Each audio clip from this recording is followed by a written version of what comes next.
नमस्कार दोस्तों, स्वागत है आप सभी का सिविल 101 में। मेरा नाम है संदीप जानी। आज के इस खास वीडियो के अंदर दोस्तों बात करने वाले हैं हम, अगर आप किसी भी कंपटीशन एग्जाम की जिसके अंदर सिविल इंजीनियरिंग आने वाला है उसकी तैयारी कर रहे हैं तो उसके लिए आपको क्या क्या बातें जो है वो ध्यान में रखनी चाहिए। इस वीडियो की बात करेंगे दोस्तों 3 हिस्सों के अंदर, 3 चैप्टर्स के अंदर। पहला चैप्टर जो हमारा होगा वो चैप्टर है कि अगर आप बिल्कुल जीरो लेवल से तैयारी करना शुरू कर रहे हैं कि आपको बिल्कुल बेसिक से बेसिक जानकारियां जो हैं वो भी चाहिए। अगर आप कॉलेज गोइंग है या फिर जस्ट कॉलेज कंप्लीट किया है या फिर आपने अभी तक पढ़ाई नहीं की है, कोई कंपटीशन एग्जाम की तैयारी नहीं की है, तो आपको कैसे प्रोसीड करना है, किन बातों को आपको ध्यान में रखना है। दूसरे भाग में हम बात करेंगे दोस्तों कि आपकी जो तैयारी है, जो पढ़ाई है, वो आपको कैसे शुरू करनी है, जो आपकी प्रिपरेशन है वो कैसे चलेगी दोस्तों, इसके बारे में बात करेंगे। और जैसे जैसे आपका एग्जाम का ड्यूरेशन आ जाएगा तो पार्ट 3 के अंदर हम बात करेंगे कि ड्यूरिंग द एग्जाम आपको किन बातों को ध्यान में रखना है दोस्तों। तो आज की हमारी इस वीडियो का मेन पर्पस है सिविल इंजीनियरिंग के कंपटीशन एग्जाम जिनकी भी आप तैयारी कर रहे हैं आने वाले जो आपके समय में, चाहे आप बात करें स्टेट के आपके कोई एग्जाम है, चाहे आप एसएससी जेईई की बात करें, ईएससी की बात करें, कोई भी कंपटीशन एग्जाम जिसमें सिविल इंजीनियरिंग आएगी, वो अगर आप पढ़ना चाहते हैं दोस्तों तो उसके लिए ये वीडियो आपके लिए बहुत ही ज्यादा हेल्पफुल होने वाली है दोस्तों। तो सबसे पहले चैप्टर से हम शुरू करते हैं। पहला चैप्टर है कि कैसे आपको बिल्कुल जीरो लेवल से अगर हम बात करें कि हमें सिविल इंजीनियरिंग के बारे में कोई जानकारी नहीं है, कंपटीशन एग्जाम्स के बारे में हमें कोई जानकारी नहीं है, कैसे पढ़ना है, क्या करना है, तो इसके बारे में बात करेंगे। तो सबसे पहला सवाल हमारे दिमाग में जो आता है वो आता है कि हमारा सिलेक्शन करवाएगा कौन, who will ensure our selection. तो हमारे सिलेक्शन की अगर हम बात करें तो सिलेक्शन के लिए सबसे पहले दिमाग में जो चीज हमारे आती है वो आती है कि कोई बड़ा सा कोई कोचिंग इंस्टीट्यूट ढूंढा जाए या फिर इंडिया का नंबर 1 प्लेटफॉर्म जो है वो ढूंढा जाए, यहाँ पर उसके ऊपर हमारी तैयारी होनी चाहिए डेफिनेटली। क्यों? क्योंकि वही इंश्योर करवाएगा कि हमारा सिलेक्शन होगा या नहीं होगा। तो ये बात दोस्तों गलत है। यहाँ पर डेफिनेटली कोचिंग का या जो आपको हेल्प मिलती है, जो एड मिलती है, उसका डेफिनेटली बहुत ज़्यादा इम्पैक्ट रहता है, लेकिन मेन जो पार्ट है, जो रिस्पॉन्सिबल होगा कि आपका सिलेक्शन होगा या नहीं होगा, वो आपका खुद का इनपुट रहेगा दोस्तों यहाँ पर। तो जस्ट फॉर द सेक कि अगर आप किसी बड़ी कोचिंग इंस्टीट्यूट के अंदर अगर आप एडमिशन ले लेते हैं या फिर आप किसी ऑनलाइन प्लेटफॉर्म की भी अगर हम बात करें तो वहां से आप अगर जुड़ जाते हैं तो उसके बाद जस्ट उसी पर रिलाई कर लेना, उसी पर रुक जाना जाके कि नहीं अब तो यहाँ पे एडमिशन ले लिया है तो अब सिलेक्शन जो है वो पक्का है, ये गलत है। ये होता क्या है, जैसे जैसे हम प्रोसेस में चलते हैं, आप कह रहे हैं कि नेगेटिव बात से ही आपने शुरू कर लिया, तो दोस्तों कुछ नेगेटिव बातें ही हम शुरू में करने वाले हैं क्योंकि ये बातें हमें पता नहीं रहती हैं।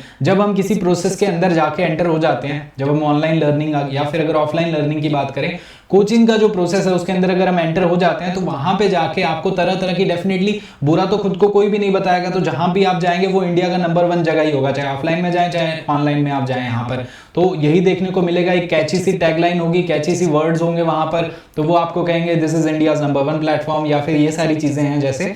तो ये बातें ठीक है, डेफिनेटली वहां पे रिजल्ट्स प्रोड्यूस हुए हैं, पास्ट में बहुत अच्छी मेहनत हुई है, लेकिन वो चीज आपका सिलेक्शन इंश्योर करवा देगी, इस पे रिलाई नहीं करना है। क्यों? क्योंकि आपकी मेहनत कितनी है, आपका इनपुट कितना है, वो सबसे ज्यादा इंपॉर्टेंट रोल प्ले करेगा। अक्सर आपने सुना होगा कि लोगों के इंटरव्यू आते हैं कि आपने तैयारी कहाँ से की और वो कहते हैं हमने सेल्फ स्टडी से किया। तो सेल्फ स्टडी का मतलब ये नहीं है कि हाँ उन्होंने बिल्कुल जो है वो बस एक रूम के अंदर ही बंद हो गए और वहीं पे बैठे रहे और खुद ब खुद उन्हें ज्ञान मिल गया और उन्होंने जो है पढ़ाई करके और वो सिलेक्ट हो गए।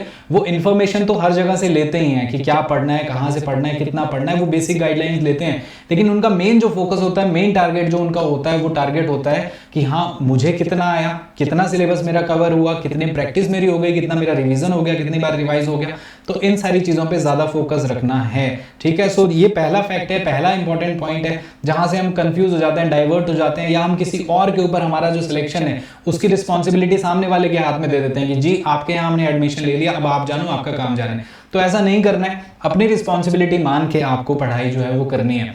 दूसरी बात करते हैं दोस्तों कि बेसिक सा सवाल दिमाग में आता है कि हमें ऑफलाइन कोचिंग करनी चाहिए या ऑनलाइन कोचिंग करनी चाहिए। दोस्तों बिल्कुल अनबायस्ड होकर मैं आपको इसका आंसर जो है वो बता रहा हूँ कि आप अपनी सिचुएशन देखिए, आप पढ़ाई कर रहे हैं, पढ़ाई के साथ जॉब भी कर रहे हैं, या फिर आप पढ़ाई कर रहे हैं, पढ़ाई के साथ अपने परिवार को भी संभाल रहे हैं। आपकी सिचुएशन क्या है? क्या आप अपना घर छोड़ के बाहर जाके पढ़ाई कर सकते हैं किसी दूसरी सिटी के अंदर? सेम सिटी में कोचिंग अवेलेबल है, तो क्या आपका आने जाने का टाइम और वहां पर पढ़ाई करने का टाइम वो सब सेट बैठ रहा है?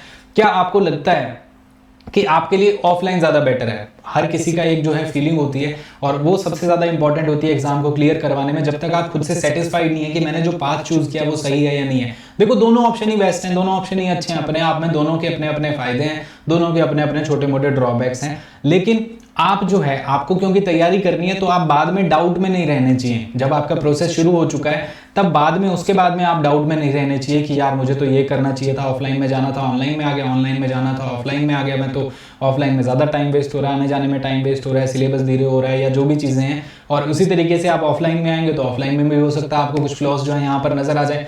तो दोनों के बारे में आपकी अपनी सिचुएशन जो है उससे आप एनालिसिस करिए कि आपकी ज़रूरतें क्या हैं। क्या आप ऑफलाइन कोचिंग में जा सकते हैं? अगर ऑनलाइन पढ़ रहे हैं तो क्या आप ऑनलाइन पढ़ सकते हैं? अगर आप बात करें दोनों के फायदों की तो दोनों के अपने अपने फायदे हैं। ऑफलाइन में आपको टीचर जस्ट सामने दिखेगा, वर्चुअली नहीं दिखेगा, तो आपको लगेगा कि हाँ ज़्यादा जो है वो अच्छे से आपको समझ में आ रहा है, इंस्टेंटली आप कुछ भी पूछ सकते हैं। साथ ही साथ में कुछ डर भी रहता है। कुछ दोस्त जो हैं वो संकोच करते हैं कि यहाँ पे क्लास में और 50 बच्चे हैं जो मुझे देख रहे हैं, मैंने कुछ पूछा तो वो कैसे लेंगे। तो ऑनलाइन में आप पूछ सकते हैं, ऑनलाइन में कोई आपको ऐसा स्कोर तो करने वाला नहीं है ये क्या पूछ लिया आपने या फिर ये क्या है।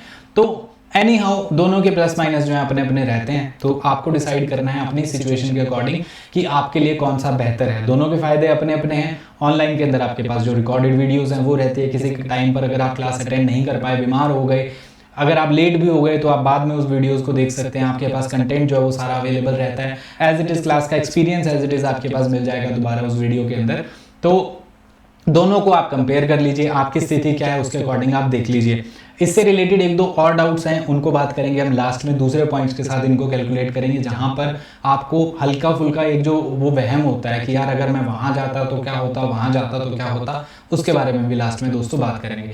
तो ये तो बात हो गई कि सबसे पहले जो आपको सोर्स सेलेक्ट करना है, किस इंस्टीट्यूट से पढ़ना है या फिर कहाँ पे किस प्लेटफॉर्म से आपको पढ़ना है वो सेलेक्ट कर लीजिए दोस्तों। अनबायस्ड होकर बिल्कुल आप सारे जो है पिछली उनकी वीडियोस देख लीजिए या फिर पहले के जो उनके सेशंस हैं उनके बारे में आप जानकारी ले लीजिए कि कैसे सब कुछ रहा है, टाइम पे सिलेबस कंप्लीट हुआ या नहीं हुआ, सारी चीज़ें, इन सब के बारे में, कौन पढ़ाएगा, क्या टीचर्स हैं, ये सारी जानकारी लेने के बाद आप ज्वाइन कर सकते हैं दोस्तों। उसके बाद बात करें अगर हम, तो कोचिंग में एंटर होने के बाद हमारे दिमाग में जो चीज़ आती है वो आती है टीचर। टीचर के बारे में बात करें तो क्या टीचर आपका सिलेक्शन करवाएगा, टीचर कौन सा सिलेक्शन करवाएगा। अब आप सर्च करेंगे सोशल मीडिया के ऊपर, टीचर का नाम पता लगा, सोशल मीडिया पे सर्च किया या सोशल मीडिया पे दिखा कि हाँ जी सर जी के पास तो मर्सिडीज है, सर के पास ये घर है, सर ने तो यहाँ पे वेकेशन बनाई, फॉरेन की ट्रिप और ये वो ब्ला ब्ला ब्ला ब्ला।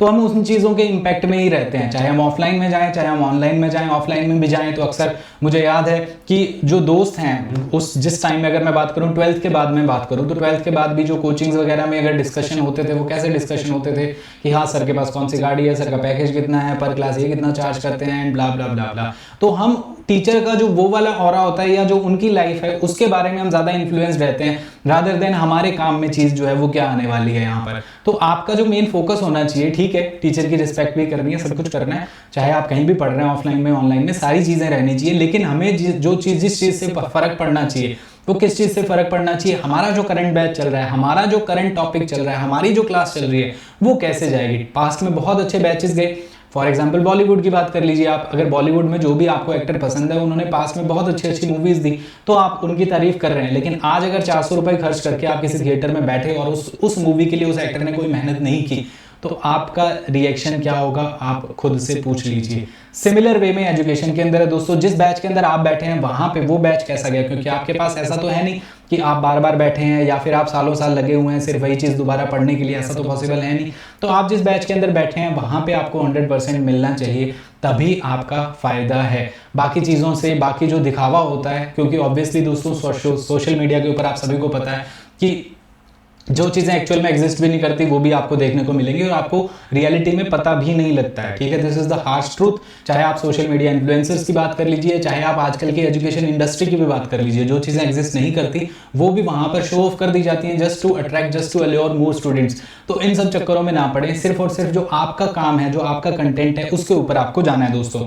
अब कंटेंट ढूंढने जाएंगे हम, यूट्यूब के ऊपर जाएंगे, बेसिकली सबसे पहली चीज़ तो हमारी यही है। और यूट्यूब पे जब हम जाते हैं और स्पेशली एग्जाम के टाइम की अगर मैं बात करूं, क्योंकि ये वाली चीज़ जो है वो ज़्यादा प्रॉब्लम क्रिएट करवा देती है। जब एग्जाम टाइम में हम जाते हैं तो हमें तरह तरह की चीज़ें दिखाई देती हैं यूट्यूब के ऊपर। जब हम वीडियो सर्च करते हैं वो वीडियोस आपको दिखती हैं कि कोई तो जहर वाली मैराथन है वो चल रही है, कहीं पर खतरनाक मैराथन चल रही है, कहीं पर सर फोड़ देने वाली मैराथन चल रही है, कहीं तूफानी मैराथन चल रही है। तो ये तरह तरह की जो क्लिक बेटिंग होती है, जो थंबनेल्स में आपको दिखाई जाती है, थंबनेल के अंदर कुछ भी ऐसा लिख दो कि स्टूडेंट आए और उसको देखे बिना रहे ना, अंदर चाहे उसको कुछ भी चल रहा है, 10-15 मिनट बाद वो छोड़ के चला जाए, लेकिन थंबनेल में कुछ ऐसा लिख दो कि हाँ वो एक बार तो जरूर आएगा यहाँ पर। तो ऐसी चीजों के पीछे ना पड़े दोस्तों, इन चक्करों में ना पड़े आप। आपको पहले ही डिसाइड कर लेना है, जो आप आज जो डिसाइड कर लेंगे, अगर आपको आज तैयारी करनी शुरू करनी है तो उस सोर्स को आप आइडेंटिफाई कर लीजिए, ठीक है। साइड बाय साइड साइमल्टेनियसली आपको जल्दी कोई सिलेबस कवर करना है, कहीं और कोई दूसरा सब्जेक्ट भी है वो भी कवर कर सकते हैं, लेकिन डिस्ट्रैक्ट नहीं होना है इन चीजों से। आपको खुद सोर्स को पहचानने की आप में खुद की कैपेबिलिटी होनी चाहिए कि क्या चीज जो है वो सही है, कहां पर क्वालिटी वाली चीज जो है वो चल रही है, कहां पर नहीं चल रही है। Just for the sake of कि थंबनेल में कुछ भी आपको दिख जाए तो उसके चक्कर में आपको नहीं पढ़ना है।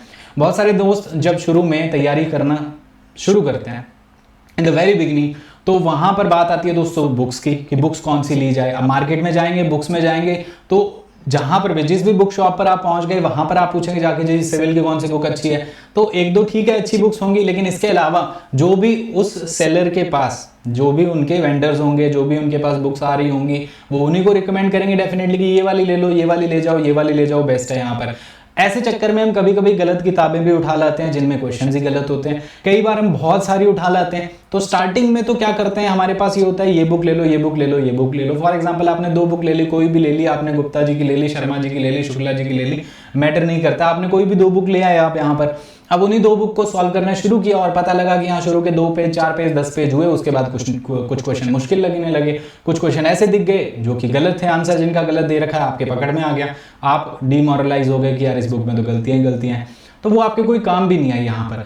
तो सबसे पहली चीज, क्या बुक्स जो हैं वो हेल्प नहीं करेंगी? बुक्स बिल्कुल हेल्प करेंगी, डेफिनेटली हेल्प करेंगी, लेकिन बुक्स पढ़ने का फायदा तब है जब आप किसी भी एग्जाम की अगर आप तैयारी कर रहे हैं तो उससे पहले आपने एसएससी के क्वेश्चंस कर रखे हैं, इंजीनियरिंग सर्विसेज के ऑब्जेक्टिव, अगर एग्जाम ऑब्जेक्टिव है तो आपने ऑब्जेक्टिव कर रखे हैं, अगर एग्जाम कन्वेंशनल है तो कन्वेंशनल क्वेश्चंस कर रखे हैं। ये 2 बेसिक रिक्वायरमेंट आपके पास होनी चाहिए। प्रीवियस ईयर पेपर जहां से आपको अच्छे लगते हैं, जहां से आपको उसकी जो एक्सप्लेनेशन है वो पसंद आ रही है, अच्छे से लिखी हुई पसंद आ रही है, वो आप सेलेक्ट कर लीजिए। वो सोर्स आपके पास होना चाहिए, वही सबसे ज्यादा हेल्प करने वाला है।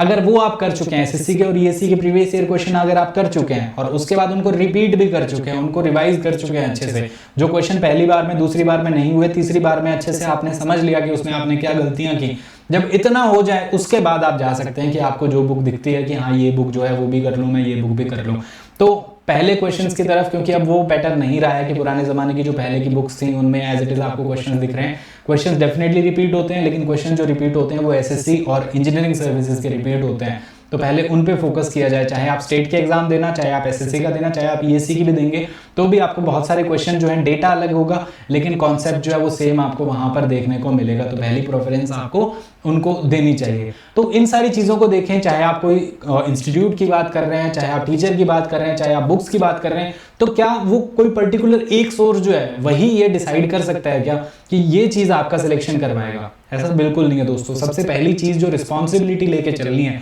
अगर आप एग्जाम की तैयारी कर रहे हैं तो सबसे पहले जो रिस्पॉन्सिबिलिटी आपको लेके चलनी है वो आपको ये लेके चलनी है कि आपका सिलेक्शन सिर्फ आप ही करवा सकते हैं, बाकी सब मदद कर सकते हैं। टीचर जो है वो आपको बताएगा कितना पढ़ना है, क्या इंपॉर्टेंट है, किस पे ज्यादा फोकस रखना है, किस पे कम फोकस रखना है। सिलेबस जो है ओपन एंडेड सा दे रखा होता है आजकल एग्जाम्स में, तो ऐसा तो कुछ पिन पॉइंट बता नहीं रखा होता कि ये वाला क्वेश्चन आएगा, ये वाला क्वेश्चन आएगा। ओपन एंडेड से सिलेबस होते हैं, तो टीचर अपने एक्सपीरियंस के हिसाब से आपको गाइड कर सकते हैं कि हाँ ये कंटेंट पढ़ना है, इसमें ये इंपॉर्टेंट है, ये इंपॉर्टेंट नहीं है, ये सब्जेक्ट्स हैं, इनकी प्रेफरेंस इस तरीके से रखिए। तो वो सारी चीजें गाइडेंस आपको मिल सकती है।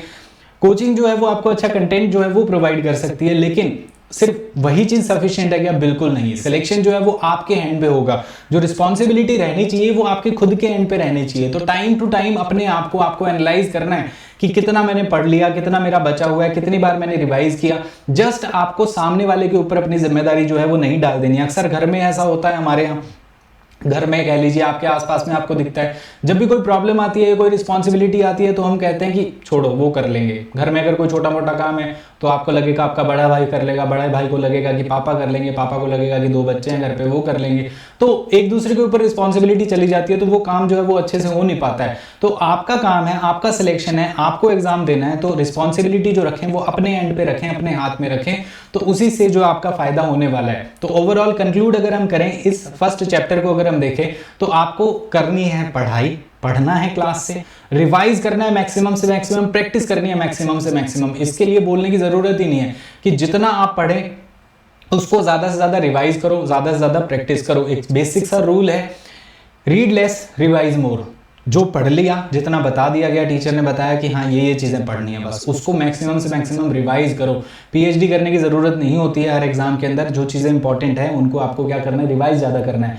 तो राइट मटेरियल चूज करो, राइट कंटेंट होना चाहिए आपके पास, सही समय में वो पूरा भी होना चाहिए यहाँ पर, ठीक है। मटेरियल की अगर हम बात करें, कोई टॉपिक है तो उसका कोई एंड नहीं होता, कितना भी पढ़ता जाओ उसके बारे में, उसके अंदर ही अंदर और डिटेल्स निकलती जाएंगी।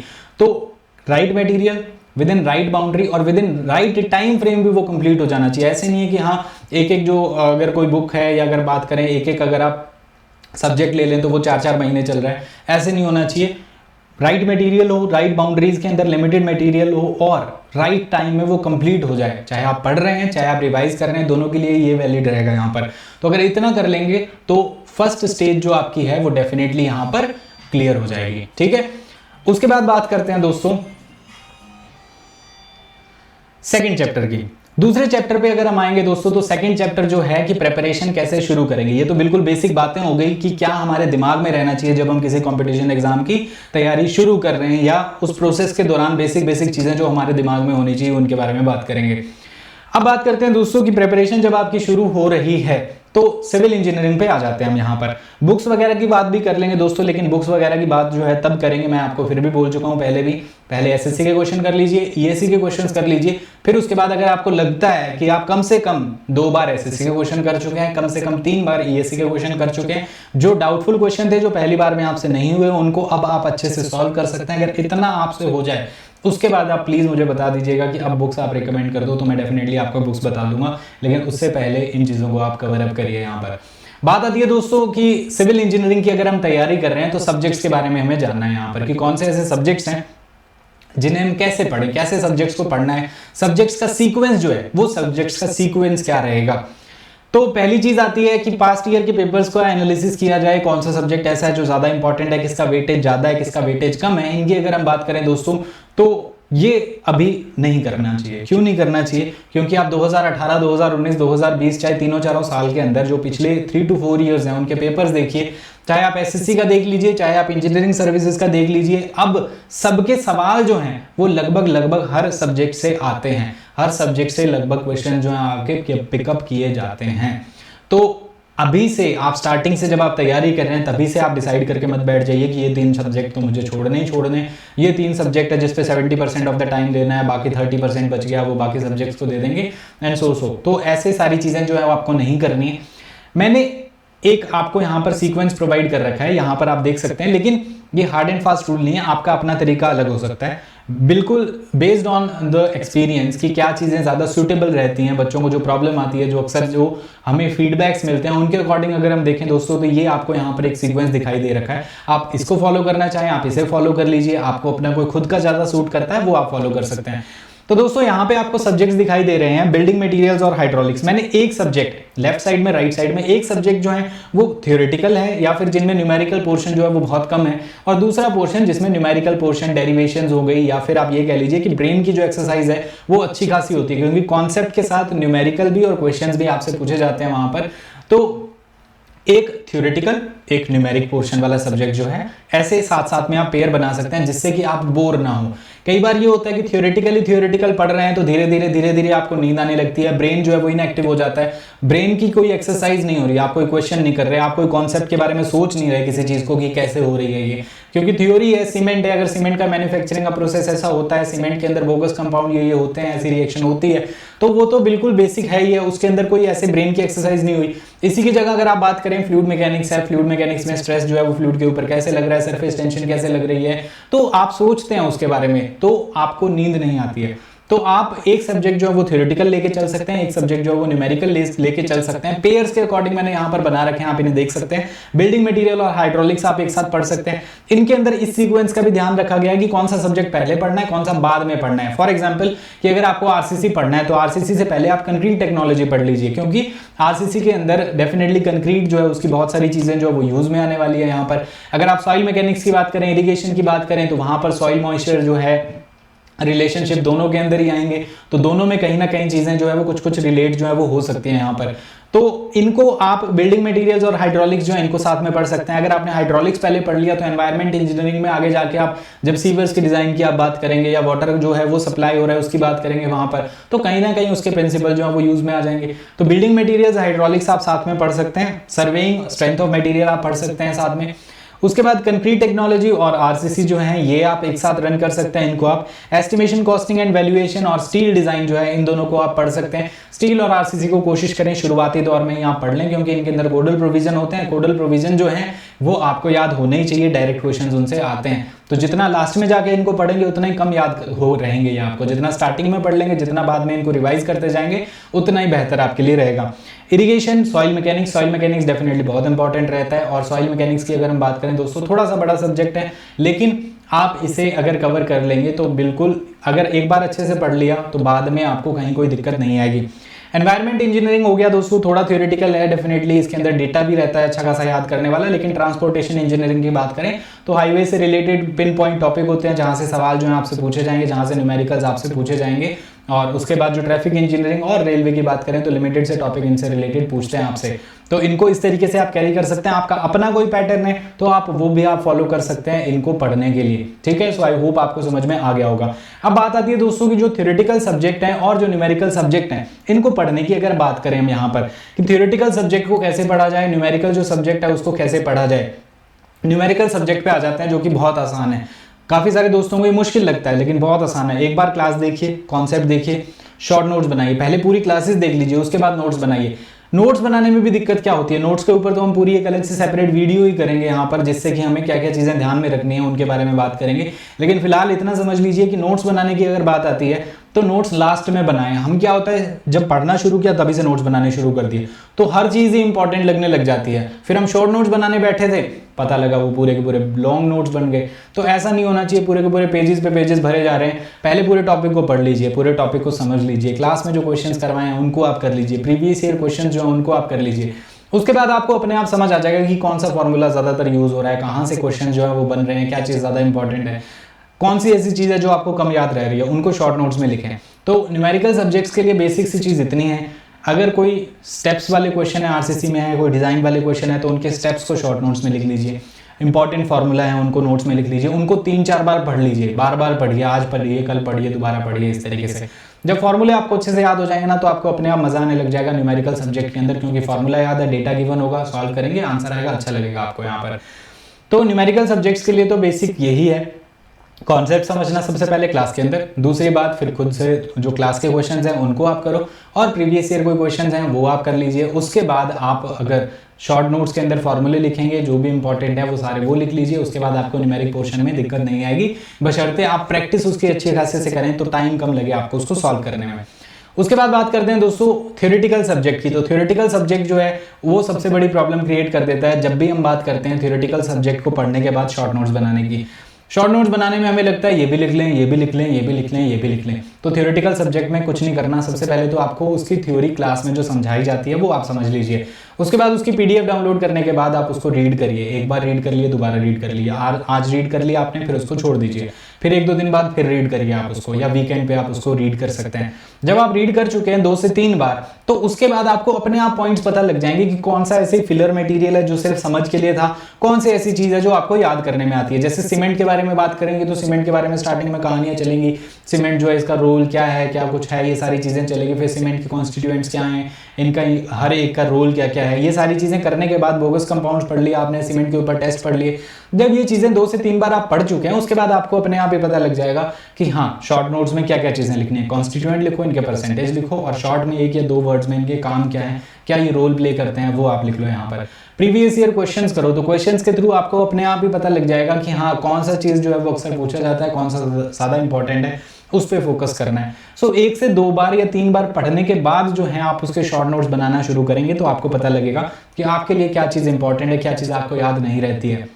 एक बेसिक सा सवाल आता है जब हम पढ़ना शुरू करते हैं कि पेपर 1 होता है, पेपर 2 होता है या प्री और मेंस होता है आपका, तो आप किसकी तैयारी अलग अलग करें, प्री अलग से पढ़ें, मेंस अलग से पढ़ते हैं क्या? ऐसा कुछ भी नहीं होता है दोस्तों। जो प्री का रिजल्ट आता है उसके बाद मेंस में बहुत ही कम दिन मिलते हैं, तो पॉसिबल नहीं हो पाता है कि आप मेंस के लिए तैयारी कर पाएं। और आप ये चीज़ दिमाग में रखें कि प्री के अंदर तो एक एक सवाल 1 नंबर का होगा और मेंस के अंदर बहुत ज़्यादा डिफरेंस क्रिएट हो जाता है, एक एक सवाल 60-60 नंबर का भी आ जाएगा।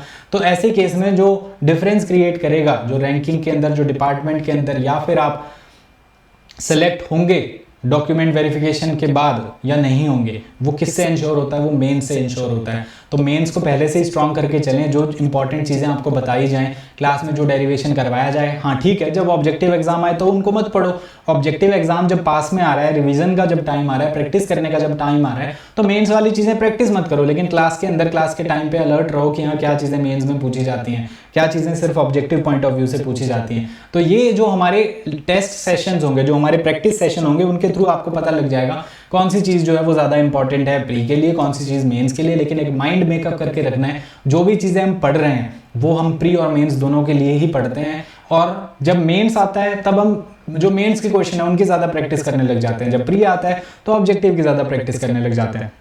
इतना ही डिफरेंस होता है। और मेंस के लिए जब पढ़ते हैं तो हमें पता होता है कि कौन से ऐसे टॉपिक्स हैं जिनसे मेंस के सवाल जो हैं वो बनते हैं यहाँ पर।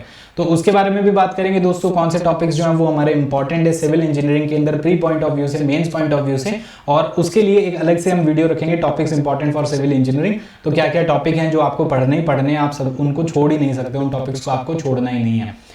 उसके बाद बात आती है दोस्तों कि आप सेशन जो आप देखते हैं ऑनलाइन वाले, जो ऑनलाइन सेशंस आप देखते हैं, तो आपको एक क्वेश्चन जो बेसिक सा होगा कि आप अब वेट करें, नए सेशन शुरू होंगे वहां से पढ़ना शुरू करें, या फिर जो पुराने हैं उनसे आप पढ़ सकते हैं। तो आपकी मर्जी, अगर आपको लगता है कम टाइम में कवर करना है तो आप पुराने सेशंस भी पैरेलली देख सकते हैं, कुछ सब्जेक्ट आप वहां से कवर कर लीजिए। अगर आपको लगता है कि नहीं, साथ साथ में मुझे चलना है, जैसे जैसे जो सब्जेक्ट्स होते जा रहे हैं उनको आप पढ़ेंगे, उनके प्रीवियस ईयर क्वेश्चन करते रहेंगे, ऐसे कवर करेंगे, तो आप साइमल्टेनियसली चल लीजिए नए सेशन के अंदर। अभी जो हमारे बिल्कुल फ्रेश जो सब्जेक्ट्स जो हैं वो दोबारा से शुरू होंगे यहाँ पर। फिर दोस्तों एक सवाल आ जाता है, पढ़ते पढ़ते कुछ टाइम जब आप पढ़ेंगे तो आपके दिमाग में क्वेश्चन आएगा। ऑब्वियसली आप अपने जो पीयर्स हैं, आप अपने जो मित्र हैं, फ्रेंड हैं, उनसे आप बात करेंगे। बात करने के बाद डिस्कशन होगा, डिस्कशन के अंदर आपको पता लगेगा, आप उनसे कोई चीज़ पूछेंगे या वो आपसे पूछ लेंगे, या आज उन्हें क्लास में टीचर ने कुछ भी अलग सा एक टॉपिक जो है उसके बारे में बता दिया कि हाँ ये चीज़ होती है, देखो ये कंसेप्ट पढ़ा के आपको मज़ा आया या नहीं आया ये पढ़ने के बाद आपको, तो ठीक है, टीचर ने एफर्ट डाला आपको थोड़ी एडिशनल इन्फॉर्मेशन देने के लिए। लेकिन वही जब आप अपने दोस्त के साथ डिस्कशन कर रहे होंगे तो दोस्त बताएगा कि हमें तो ये पढ़ा है, आप कहेंगे हमारी क्लास में तो ये नहीं हुआ है। तो ऐसी चीज़ें जो है वो डाउट क्रिएट कर देती हैं। फिर आप सोचेंगे कि यार मुझे पूरा अच्छे से पढ़ाया जा रहा है या नहीं पढ़ाया जा रहा। आप कहीं भी पढ़ रहे हैं, चाहे आप ऑफलाइन पढ़ रहे हैं, ऑनलाइन पढ़ रहे हैं, किसी भी प्लेटफॉर्म पे पढ़ रहे हैं, हर टीचर अपना बेस्ट देता है। तो आप एक आधी अगर कोई छोटी मोटी जानकारी अगर अवेलेबल नहीं है या बताई नहीं है तो उसके बारे में परेशान नहीं होना। आपको लगता है वो इंपॉर्टेंट है तो आप दोस्त से पूछ के आप अपने नोट्स में ऐड कर लीजिए। आपको लगता है आपके दोस्त के यहाँ कोचिंग में वो चीज़ नहीं हुई है, आप अपने दोस्त को वो चीज़ बता दीजिए। लेकिन उस चीज़ को इतना स्ट्रेस नहीं लेना है, क्योंकि एट द एंड आप जब सारे सब्जेक्ट्स याद करके एग्जाम वाले दिन पे जाएंगे ना तो फर्क ही नहीं पड़ेगा कि वो उस दिन वो वाला जो टॉपिक था या वो वाला जो कॉन्सेप्ट था जो उस टीचर ने बताया और जो आपको नहीं बताया गया, उसका बिल्कुल भी फर्क नहीं पड़ेगा। ठीक है, क्योंकि बहुत सारे कंटेंट हो जाएगा, इतना सारा कंटेंट हो जाएगा आपके पास याद करने को कि आपको लगेगा यार एग्जाम टाइम तक जाके कि यार वो चीज़ तो इतना ज़्यादा मैटर नहीं करती, अभी बहुत सारी चीज़ें जो है जो मुझे याद होनी चाहिए थी यहाँ पर। तो ऐसी चीज़ें भी होंगी और कंपैरिजन भी होंगे। यहाँ पर सिर्फ एक यही क्वेश्चन नहीं है कि जो कंपैरिजन वाला, और भी क्वेश्चन है। आपको आपके मन में ऐसे डाउट भी आएंगे कैसे पढ़ना चाहिए, कहाँ पे पढ़ना चाहिए, एक टीचर से ही सारे सब्जेक्ट पढ़ने चाहिए या फिर मल्टीपल टीचर सेपरेटली एक एक से पढ़ने चाहिए। तो वहाँ पर भी दोस्तों दिक्कत आती है। अगर आप देखें, अगर आप एक टीचर से एक सब्जेक्ट पढ़ रहे हैं या एक टीचर है वो स्पेशलाइज्ड हैं कि वो उसी पर्टिकुलर जो सब्जेक्ट है उसको पढ़ा रहे हैं, तो बहुत अच्छी बात है दोस्तों, आपको बहुत अच्छी नॉलेज मिलेगी वहाँ से, एकदम इन डेप्थ नॉलेज मिलेगी। लेकिन लास्ट में एक क्वेश्चन आप खुद से भी पूछ लेना कि क्या उतना इन डेप्थ आप याद रख पाएंगे हर एक सब्जेक्ट का। वो सिर्फ एक सब्जेक्ट तो आएगा नहीं एग्जाम में, बहुत सारे सब्जेक्ट्स आएंगे। तो आप उसी एक सब्जेक्ट के ऊपर 2-3 महीने अगर आप लगा रहे हैं, या फिर आप सारे सब्जेक्ट्स पर क्या इतना टाइम आप डिवोट कर सकते हैं या नहीं कर सकते। टीचर डेफिनेटली बेस्ट ही होते हैं अपने अपने जो भी वो स्पेशलाइजेशन है उसके अंदर। अगर पर्टिकुलर एक सब्जेक्ट को पढ़ा रहे हैं तो भी वो डेफिनेटली बेस्ट ही पढ़ा रहे हैं, सब कुछ है, लेकिन आपके दिमाग में आपको डिस्ट्रैक्ट नहीं होना है, आपको डाइवर्ट नहीं होना है, टाइमली चीज़ें जो है वो कंप्लीट होनी ज़्यादा ज़रूरी है यहाँ पर। तो आपको जैसे भी समझ में आता है, आपको लगता है कि हाँ एक टीचर से सारे सब्जेक्ट जो हैं वो पढ़ेंगे तो बेटर रहेगा, क्योंकि ऑब्वियसली जो सारे सब्जेक्ट पढ़ा रहा है, मैं यहाँ पे मेरी बात नहीं कर रहा हूँ दोस्तों, एक सिंपल जो प्रैक्टिकल बात है उसकी मैं बात कर रहा हूँ। अगर कोई सारे सब्जेक्ट पढ़ाएगा तो उसे पता है कि सारे सब्जेक्ट पढ़ाने हैं या बच्चे को सारे सब्जेक्ट पढ़ने हैं, तो कौन सी ऐसी चीज़ें जिन पे ज़्यादा स्ट्रेस देना है कि ये तो पढ़ना ही पढ़ना है। टीचर के लिए मुश्किल नहीं है, एक सब्जेक्ट के ऊपर वो पीएचडी भी करवा देगा आपको, लेकिन आपके एंड पे क्या आप सारे सब्जेक्ट्स जो हैं उनकी इतनी पीएचडी करके आप उसको कैरी कर सकते हैं? बहुत मुश्किल है, ठीक है। तो इसीलिए ध्यान रखें जब भी आप पढ़ रहे हैं तो आपका जो भी सब्जेक्ट है वो सही टाइम फ्रेम के अंदर कंप्लीट हो जाए। ज़्यादा टाइम अगर वो खींचेगा तो बोरिंग भी हो जाता है, चीज़ें हमें याद भी नहीं रहती कि हाँ पहले क्या हुआ, स्टार्टिंग में क्या हुआ, एंड में जाके क्या हो गया यहाँ पर, तो लास्ट के टॉपिक्स हमारे वीक रह जाते हैं ऐसे केसेस में, जब सब्जेक्ट जो है वो बहुत लंबा खिंच जाता है। तो इन चीज़ों का ध्यान रखें, आप अपना जो सिलेबस है वो टाइमली कवर कर लें तो वो ज़्यादा बेटर ऑप्शन है। उसके बाद बात करते हैं दोस्तों, जब आप पढ़ रहे होंगे तो बहुत सारे डिस्ट्रैक्शंस होते हैं आपके लिए। आप जब आप पढ़ाई करते हैं तो बहुत सारे तरह तरह के डिस्ट्रैक्शन होते हैं, एक वैलिड, एक होता है इनवैलिड। एक वैलिड डिस्ट्रैक्शन होंगे जो बनते हैं कि हाँ ये डिस्ट्रैक्शंस हो जाते हैं, एक होते हैं इनवैलिड वाले, मतलब जिनका कोई सेंस नहीं होता है। तो बात करते हैं दोस्तों कि अगर आपको अपने महिला मित्र से बात करनी है या आपके दोस्त से बात करनी है, अगर आपको मूवीज़ देखनी है और अगर आपको कुछ भी करना है, नेटफ्लिक्स है या फिर आप बात करें इंस्टाग्राम है, इंस्टाग्राम पे जस्ट आप स्क्रॉल करते जा रहे हो, करते जा रहे हो, करते जा रहे हो, तो इन चीज़ों को कोई एंड थोड़ी ना है। अगर बात करें मूवीज़ की बात कर लेते हैं, ठीक है कुछ हद तक ये वैलिड है पॉइंट, क्योंकि हमें एंटरटेनमेंट भी चाहिए, हमें पूरा दिन हम पढ़ नहीं सकते हैं, तो अपने एंटरटेनमेंट के लिए आप सेपरेट टाइम निकाल लीजिए। आपको कोई स्पोर्ट्स पसंद है, आपको मूवीज़ पसंद है, आपको कोई सीरीज़ पसंद है, कुछ भी पसंद है, उसके लिए निकाल लो, 1 घंटा दे दो पूरे दिन में, 24 में से 1 घंटा उसको दे दो। तो उस डिस्ट्रैक्शन को पहले ही टाइम दे दो। आपको अपने दोस्त से बात करनी है तो 1 घंटा ले लो, पूरे 24 घंटे में से 1 घंटा ले लो। 1 घंटा बहुत ज़्यादा बोल रहा हूँ मैं, लेकिन आप मान लो ठीक है कि 1 घंटा डिवोट कर दिया, बात कर लो अच्छे से। आप अपने दोस्त से जो बात भी करें उसमें भी पढ़ाई की बातें जो उनको इन्वॉल्व रखें, उसके करियर को, खुद के करियर को, दोनों को आप वहाँ पर प्रायोरिटी दें, एक दूसरे को पुश करें कि हाँ you can do better like this way, और वो आपको सजेस्ट कर सकते हैं कि आप और बेटर कैसे कर सकते हैं। तो एक दूसरे को सपोर्ट करेंगे तो वो जो कॉन्वर्सेशन है आपकी, वो चाहे किसी के साथ भी कर रहे हैं, आप दोस्त के साथ कर रहे हैं, अपने बॉयफ्रेंड के साथ, गर्लफ्रेंड के साथ, किसी के साथ भी कर रहे हैं, तो अगर आप कोई प्रोडक्टिव बात कर रहे हैं तो वो डेफिनेटली आपका ओवरऑल जो रूटीन है पूरे दिन का उसमें सपोर्ट ही करेगी, वो आपको डाइवर्ट नहीं करेगी। इसी तरीके से दोस्तों अगर हम बात करें सिर्फ स्क्रॉलिंग वाली, तो ये तो बिल्कुल इनवैलिड पॉइंट है। ये डिस्ट्रैक्शन जो है, ये वाला डिस्ट्रैक्शन खत्म ही कर दो, ये यूज ही मत करो। मैं ये नहीं कह रहा आपको कि फोन ही बंद कर दो, फोन यूज करना बंद कर दो। बात करनी है टाइम लिमिटेड रखो, मूवीज देखनी है लिमिटेड टाइम, उसका फिक्स टाइम रख दो। कोई सीरीज देखनी है, ऐसी चीज देखें जिससे आपको कुछ सीखने को मिले, ठीक है, ऐसी चीज देखें जिससे कुछ सीखने को मिले। ये ऐसे कोई जो रियलिटी शोज आते रहते हैं बिना काम के, वो आप देखते रहते हो कुछ भी, उनका कोई एंड नहीं है, उनका कोई सेंस नहीं होता, वो भी इनवैलिड कैटेगरी में आएंगे। मूवी देखेंगे 2 घंटे लगे लेकिन कुछ सीखने को मिला, 2 घंटे में कोई अच्छी स्टोरी आपको पता लगी, कुछ एक्सपीरियंस मिला उनका, तो वो ज़्यादा बेहतर ऑप्शन है रादर देन कुछ भी ऐसे ही सेंसलेस जो आजकल चलती रहती है चीज़ें उनको देखने में। म्यूजिक है, टाइम लिमिटेड कर दें म्यूजिक सुनने का, ऐसा नहीं है कि कुछ भी कर रहे हैं तो हर टाइम गाने चल रहे हैं वहाँ पर, तो वो चीज़ें जो है आपको फोकस करने में हेल्प करेगी। तो बात करना लिमिट करना है मैं यहाँ पर, तो ये कुछ हद तक वैलिड है, कुछ हद तक इनवैलिड है। बेवजह बात कर रहे हैं बस ऐसे क्यों, क्योंकि करनी है, तो ये तो इनवैलिड पॉइंट है। स्क्रॉल कर रहे हैं, इंस्टाग्राम पे कर रहे हैं, फेसबुक पे कर रहे हैं, इनवैलिड है, कुछ भी फर्क नहीं पड़ेगा अगर आप स्क्रॉलिंग नहीं करेंगे। बात नहीं करेंगे तो थोड़ा फील होगा कि आप कनेक्टेड नहीं है, फैमिली से कनेक्टेड नहीं है, ये वो, लेकिन अगर छोटे मोटे एग्जाम की बात है तो चल जाएगा। अनटिल अनलेस आप यूपीएससी के लिए तैयारी नहीं कर रहे हैं तो तब तक ऐसा कुछ नहीं है कि हाँ बिल्कुल फोन वोन सब त्याग ही दो, ठीक है, चल सकता है, लेकिन टाइम जो है वो आपको प्रॉपरली इनको डिवोट करना पड़ेगा यहाँ पर। उसके अलावा आप उनको ना यूज़ करें, पढ़ें तो फ़ोन बंद कर दें या फिर साइलेंट कर दें या इंटरनेट ऑफ कर दें।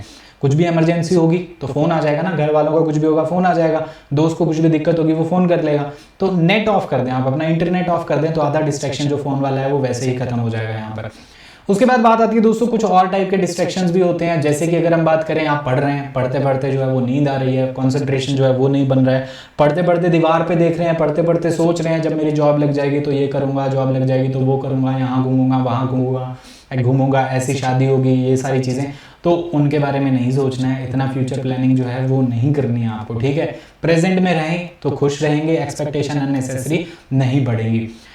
कुछ प्रॉब्लम्स आएंगी आपके पास, वो भी आपको डिस्ट्रैक्ट कर सकते हैं। घर में कोई दिक्कत है, फाइनेंशियल प्रॉब्लम है, या कोई आपके साथ जो है अनहोनी हो गई है, कुछ भी अनफॉर्चुनेट इंसिडेंट हो गया है, तो वो भी आपके लिए डिस्ट्रैक्शन है। तो उनसे ऊपर उठने की कोशिश करें, अपनी नेगेटिविटी जो है उससे ऊपर उठने की कोशिश करें, आप उन चीज़ों को ओवरकम करें, स्ट्रांग बने। आपको पता है आपकी प्रॉब्लम आपके अलावा कोई और सॉल्व नहीं कर सकता है। किसी के पास भी अपनी प्रॉब्लम बताने जाएंगे, पहली बात वो ध्यान से सुनेगा नहीं, सुन लेगा तो जस्ट फॉर्मेलिटी के लिए कुछ भी बोल देगा। तो यहीं पर भी बात वही आ जाएगी, अपनी प्रॉब्लम्स जो हैं उनको सॉल्व करने की रिस्पॉन्सिबिलिटी अपने हाथ में रखें, किसी और के हाथ में नहीं। क्योंकि कोई दूसरा आपकी प्रॉब्लम जो है वो इतने अच्छे से नहीं समझेगा जितना आप खुद समझ सकते हैं। कोई दूसरा उस प्रॉब्लम का सॉल्यूशन नहीं इतने अच्छे से बता पाएगा जितना आप खुद उसको आइडेंटिफाई कर सकते हैं। तो खुद में, खुद के हाथ में, खुद के कंट्रोल में ये सारी चीज़ें रखें कि जब भी आप किसी को अपनी प्रॉब्लम बताने जा रहे हैं, ठीक है दोस्त है, बता दीजिए उसको, कोई प्रॉब्लम नहीं है, बताने से आपका मन हल्का हो जाएगा, वो कुछ एडवाइस भी करेगा। लेकिन सिर्फ सामने वाले पे थोप देना कि मैंने तुझे इसको प्रॉब्लम बता दी, अब ये करेगा जो भी करेगा, वो चीज़ गलत है। डिस्कस करिए आप, कोई दिक्कत नहीं है, आपको कोई अच्छे इनपुट्स ही देंगे आपके जो भी नियर एंड डियर वंस हैं। लेकिन रिलाई मत करो, हमेशा उनके ऊपर ही डिपेंडेंट मत रहो कि हाँ यही पर्टिकुलर पर्सन इसको सॉल्व करके दे देगा। उसकी रिस्पॉन्सिबिलिटी खुद के लिए आपने यहाँ पर पढ़ रहे हैं, नींद आ रही है तो आप बीच बीच में जो है ब्रेक्स ले सकते हैं, आप कंसंट्रेट होकर पढ़ सकते हैं, बोल के पढ़ सकते हैं। आप यहाँ पर चीज़ों को बोल बोल के याद करिए। थोड़ा सा अगर आपको लग रहा है कि हाँ ये चीज़ ज़्यादा हो रही है, सिटिंग आपकी ज़्यादा हो गई, थोड़ा सा घूम के आइए, एक वॉक लेके आइए, एक आधा म्यूजिक जो है वो सुन लीजिए, गाने सुन लीजिए, तो इससे आप अवॉइड कर सकते हैं। हेल्दी खाना खाएं, कॉफ़ी पी सकते हैं अगर आपको लगता है बहुत ही ज़्यादा नींद आ रही है तो, लेकिन एडिक्टिव भी नहीं होना है कि ज़्यादा पूरे दिन जब भी आपको लगा हल्का फुल्का तभी पी ली, तो वो चीज़ भी नुकसान करेगी लॉन्ग रन के अंदर। हेल्दी खाना जो है वो बहुत ज़रूरी है, एक्सरसाइज बहुत ज़्यादा ज़रूरी है डिस्ट्रैक्शन से बचने के लिए, ये फैक्ट है।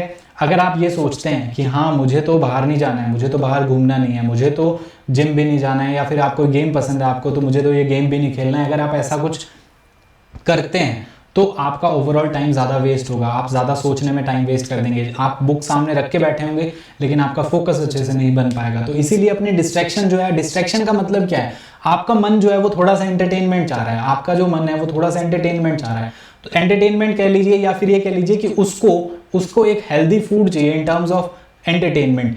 तो उसके लिए वो फूड क्या है कि आप अगर 1 घंटे शाम को एक्सरसाइज करते हैं, आप अगर शाम को कोई स्पोर्ट्स है, कोई गेम है वो खेलते हैं, तो जिससे आपको अच्छा लगता है। गेम का मतलब अब ये नहीं है कि हाँ ऑनलाइन फ़ोन लेके बैठ गए, वो आपकी बॉडी की ग्रोथ नहीं करवाएगा। जिसमें आपकी फिजिकल एक्सरसाइज हो रही है ऐसा गेम आपको खेलना है, चाहे वो इंडोर हो चाहे आउटडोर हो।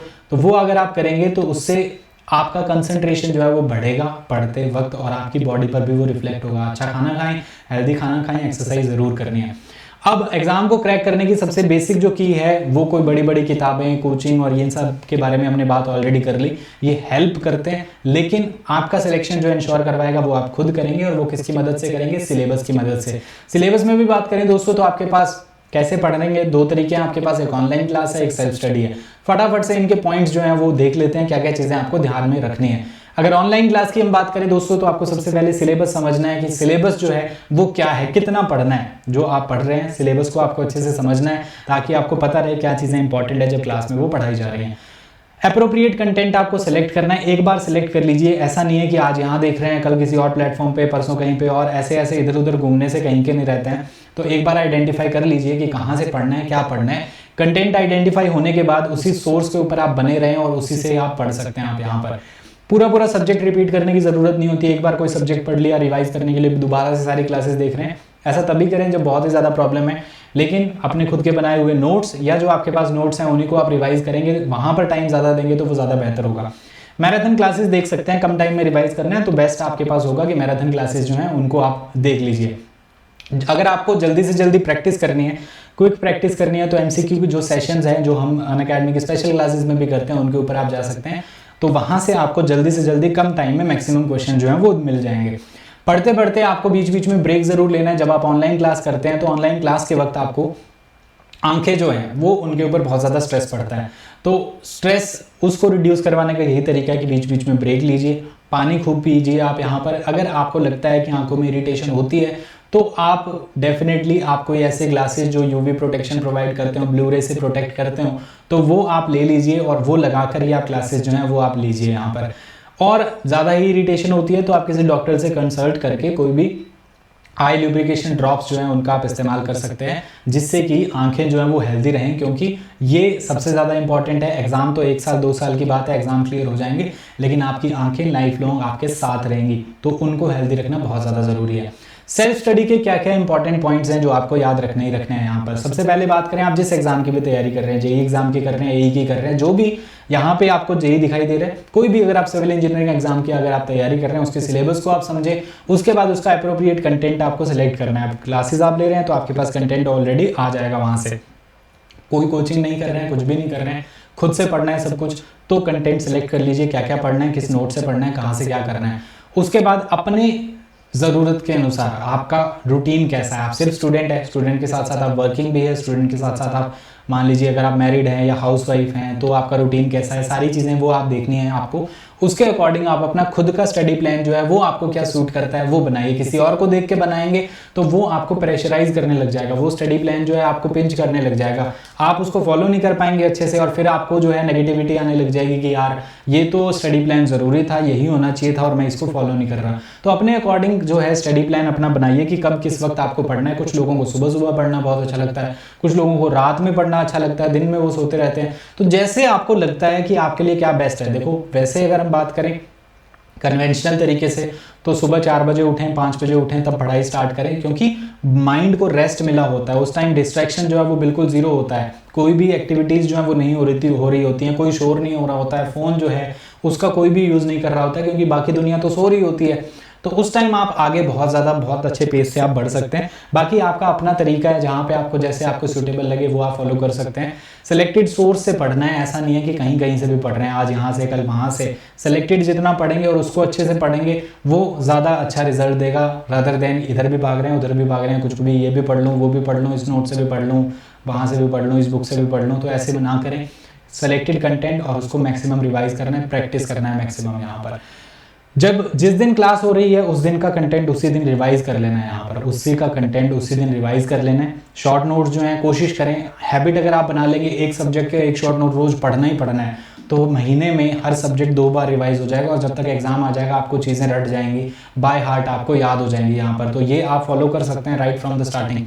अपना स्टडी एनवायरनमेंट जो है वो आप फिक्स रखें, ऐसे नहीं है कि आज बेड पे बैठे पढ़ रहे हैं, कल स्टेयर्स पे बैठ के पढ़ रहे हैं, फिर उसके बाद कहीं और पढ़ रहे हैं। तो डेली डेली अगर हम चेंज करते हैं तो थोड़ा सा साइकोलॉजिकल फैक्टर जो है इस चीज़ का पड़ता है। अपना फिक्स स्टडी एनवायरनमेंट बना के रखें, यहाँ बैठ के पढ़ना है। वहीं पर जो आपकी क्विक एक्सेस वाली चीज़ें होती हैं, आपको कोई कैलकुलेटर चाहिए वो वहीं पर रहना चाहिए, आपका वाटर बॉटल जो है वो वहीं पर रहनी चाहिए, जो बुक अक्सर आप यूज़ कर रहे हैं, कोई ऑब्जेक्टिव बुक आप सॉल्व कर रहे हैं वो वहीं पर रहनी चाहिए, और आपकी जो नोट्स हैं वो कोई स्टिकी नोट्स होते हैं वो आपके वहीं पर रहें। तो सारी बेसिक चीज़ें वहीं पर रहें। शॉर्ट नोट्स हैं, इंपॉर्टेंट फार्मूला या जो आपका स्टडी प्लान है वो आपके सामने लगा होना चाहिए, आपका सिलेबस वहीं पर आपके सामने लगा होना चाहिए, सारी चीज़ें आपको दिखती रहें, तो आप अपने बेटर प्लानिंग कर सकते हैं। जब भी आप कोई थ्रिलर मूवी देखते होंगे तो आपने यही देखा होगा कि वो जो भी विलेन होता है या हीरो होता है वो अगर कोई स्ट्रेटेजी बना रहा है, कोई प्लानिंग कर रहा है, तो पूरी दीवार भरी रहती है। तो वो अलग अलग तरीके से वहां पर मैपिंग कर रखी होती है, उसने छोटे छोटे नोट्स बना रखे होते हैं, पिक्चर्स लगा रखी होती हैं। तो कोई भी बड़ी चीज़ है, मैं सिर्फ मूवी का एक एग्जाम्पल दे रहा हूँ आपको, कि कोई भी अगर कोई आपका टारगेट है वो आपको अचीव करना है, अगर कोई स्ट्रेटजी अगर आपको फॉलो करनी है, कोई प्लानिंग अगर आपको फॉलो करनी है, तो वो आपके सामने दिखनी चाहिए, आपके माइंड के ऊपर बार बार वो नहीं बननी चाहिए। एक बार बना लो और उसका काम जो है वो किसी पेपर के ऊपर या दीवार के ऊपर आपने लगा दिया, अब उसको जस्ट फॉलो करना है, उसको देखना है, उसको आप एनालाइज कर सकते हैं कितना कवर हो गया, कितना बचा है। जैसे मैंने पहले भी आपको बताया था, एक टेबल बना सकते हैं जिसमें आप सब्जेक्ट्स के नाम लिखिए, फिर उसके आगे एक कॉलम बनाइए जिसमें आप लिख लीजिए कि इनकी क्लासेस हो गई या नहीं हो गई, फिर उनको टिक कर दो, फिर इनका रिवीजन हुआ या नहीं हुआ, फिर इनके प्रैक्टिस क्वेश्चन हुए या नहीं हुए, फिर इनके एसएससी के क्वेश्चन हुए या नहीं हुए, ईएससी के इनके क्वेश्चन हुए या नहीं हुए। तो वो पूरी प्रोग्रेस जो आपके सामने रहेगी, जो आपको कॉन्फिडेंस दिलाएगी कि कितना हो चुका है और कितना बाकी रहा है यहाँ पर। तो स्टडी एनवायरनमेंट जो है वो आप फिक्स रखें, टाइम के अनुसार जो है ना पढ़ें कि हाँ अब 1 घंटे पढ़ना है, 2 घंटे पढ़ना है, 4 घंटे पढ़ना है दिन में, समय के अनुसार ना पढ़ें, कंटेंट के हिसाब से पढ़ें। अपने टाइम को डिवाइड कर दीजिए कि हाँ कितने टाइम में आपको कवर करना है। एग्जाम से 1 महीने पहले सारी चीज़ें कवर कर लीजिए ताकि लास्ट 1 मंथ जो है वो मैक्सिमम से मैक्सिमम रिवाइज कर पाएँ, आप मैक्सिमम से मैक्सिमम चीज़ों को अच्छे से याद कर लें। आप यहाँ पर जो भी आप गोल सेट करें कि हाँ आज मुझे 4 घंटे पढ़ना है, या फिर आज मुझे ये पर्टिकुलर सब्जेक्ट के ये 2 चैप्टर पढ़ने हैं, तो रियलिस्टिक से गोल रखें। आपको खुद का पता है कि मेरे कैपेसिटी जो है वो आज कितनी है, तो उसी के अकॉर्डिंग गोल रखें, अपना गोल बनाएं कि आज मुझे इतना पढ़ना है। हाँ, उस गोल को डे बाय डे इंक्रीज ज़रूर करना है। कल अगर आपने 2 चैप्टर पढ़े तो कल फिर उसके नेक्स्ट डे 2.5, फिर उसके बाद थोड़ा थोड़ा बढ़ाते जाएं। तो तो अपनी कैपेसिटी जो है उसको तो डेफिनेटली इंक्रीज करना ही करना है, लेकिन रियलिस्टिक गोल रखने हैं। सिर्फ भावनाओं में आके कि जी पहले दिन बैठ गए 8 घंटे जैसे तैसे निकल गए, दूसरे दिन फिर टाइम कम हो गया, तीसरे दिन तक जाते जाते जो है बिल्कुल ही एकदम एनर्जी खत्म हो गई। तो ऐसा नहीं करना है, कंसिस्टेंट वाला काम करना है। जितना कंसिस्टेंट रहेंगे वो चीज़ आपको अपने आप पुश करेगी। यकीन मानिए, जितना आप किसी चीज़ को फॉलो करने शुरू कर दिया, आप दिन में 3 घंटे ही पढ़ना शुरू कर दो, दिन में 2 घंटे ही पढ़ना शुरू कर दो। टाइम को मत मानो, आप ये मानो कि ये 2 घंटे में मुझे कंटेंट पे फोकस रखना है। ये नहीं फोकस रखना कि 2 घंटे बस बैठना ही है, कंटेंट पे फोकस करना है। कितना कंटेंट मैं कवर कर सकता हूँ, क्या चीज़ें मैं पढ़ सकता हूँ, उस चीज़ को आप करके देखिए। पहले दिन जब कुछ कवर कर लेंगे आप, और जब आपका जो सिलेबस लगा हुआ है उस पर टिक लग जाएगा कि हाँ ये टॉपिक मेरा हो गया, नेक्स्ट डे अपने आप वो जो लिखी हुई चीज़ है वो आपको पुश करेगी कि यार और पढ़ते हैं, इस चीज़ को आगे और कवर करते हैं, फटाफट कवर करते हैं। गेम खेलते हैं आप, गेम आपको क्यों अट्रैक्ट करता है? गेम में एक स्टेज कवर हुई तो नेक्स्ट स्टेज आती है, फिर वो कवर हुई तो आपको दिखता है कि हाँ इतना मेरा लेवल इंक्रीज हो गया, इतने पॉइंट्स इंक्रीज हो गए, फिर से नेक्स्ट आप अगली स्टेज के ऊपर आप जाते हैं। तो वही चीज़ होती है सेम, वहाँ पे आपको गेम जो है वो खत्म करने का मन नहीं करता। क्यों? क्योंकि और खेलते रहे और खेलते रहे, नेक्स्ट लेवल पे जाएंगे और नेक्स्ट लेवल पे जाएंगे। तो सेम तरीके से पढ़ाई को अगर आप अपनी प्रोग्रेस जो है वो अगर आपको दिखती रहेगी कि कितना आपने कर लिया, तो वो हुई प्रोग्रेस जो है वो आपको अपने आप पुश करेगी, जो आपके डिस्ट्रैक्शंस को खत्म करने में मदद भी करेगी आपकी यहाँ पर। फिर कैसी स्टडी टेक्निक आपको सूट करती है वो आपको आइडेंटिफाई करना है। आपको बोल बोल के पढ़ना पसंद है तो वैसे पढ़िए, आपको चुप रह के पढ़ना पसंद है तो वैसे पढ़िए, सुबह सुबह पढ़ना पसंद है, शाम को पढ़ना पसंद है, रात को पढ़ना पसंद है, दिन में पढ़ना पसंद है, फ़ोन के अंदर PDF से पढ़ना पसंद है, अपने हैंड रिटन नोट से पसंद है, कैसे पसंद है, उन चीज़ों को आप आइडेंटिफाई करिए। वीडियो के थ्रू पसंद है कैसे, वो आप सारी चीज़ें जो है वो आप अपने अकॉर्डिंग आइडेंटिफाई करिए कि आपकी चॉइस जो है वो क्या है, आपका मानना क्या है, आपको कैसे चीज़ें जो हैं वो ज़्यादा सूटेबल लगती हैं, किस टेक्निक के थ्रू आप ज़्यादा अच्छे से पढ़ सकते हैं। जैसे क्लासेस में अगर हम बात करें तो एक बार क्लास ले ली, फिर उसके बाद किसी टॉपिक से रिलेटेड क्वेश्चंस कर लिए हमने, फिर उसके बाद उसकी पिक्टोरियल क्विज कर ली, पिक्चर्स के थ्रू पढ़ लिया उसको हमने, फिर एक बार किसी और तरीके से पढ़ लिया। तो ऐसी चीज़ों को हम याद रख सकते हैं। तो जैसी एक्टिविटीज़ हम क्लासेस में करते हैं वैसे ही आप अपनी जो है कुछ अडॉप्ट कर सकते हैं, जिससे कि आपको चीज़ें बहुत बेहतरीन तरीके से याद रह पाएँ, जो आपको जैसे आप रिमेंबर कर पाएँ। फिर उसके बाद आप अपने खुद के नोट्स बनाएं, खुद के शॉर्ट नोट्स बनाएं, क्योंकि जो चीज़ हो सकता है आपके लिए आसान है मेरे लिए मुश्किल हो सकती है, जो मेरे लिए मुश्किल हो सकता है आपके लिए, जो मेरे लिए आसान हो सकता है आपके लिए मुश्किल हो सकती है। तो शॉर्ट नोट्स जो है वो खुद के आप अपने अकॉर्डिंग बनाएं। कुछ और बातें जो सेल्फ स्टडी के बारे में हमें ध्यान में रखनी चाहिए वो ये है कि वीकली रिवीजन, आपका हर वीक जो है कुछ ना कुछ आपको रिवाइज ज़रूर करना है। किसी एक सब्जेक्ट को ले लीजिए कि एक दिन में ये सब्जेक्ट आज मुझे पूरा रिवाइज करना है, ऐसे कुछ कर सकते हैं।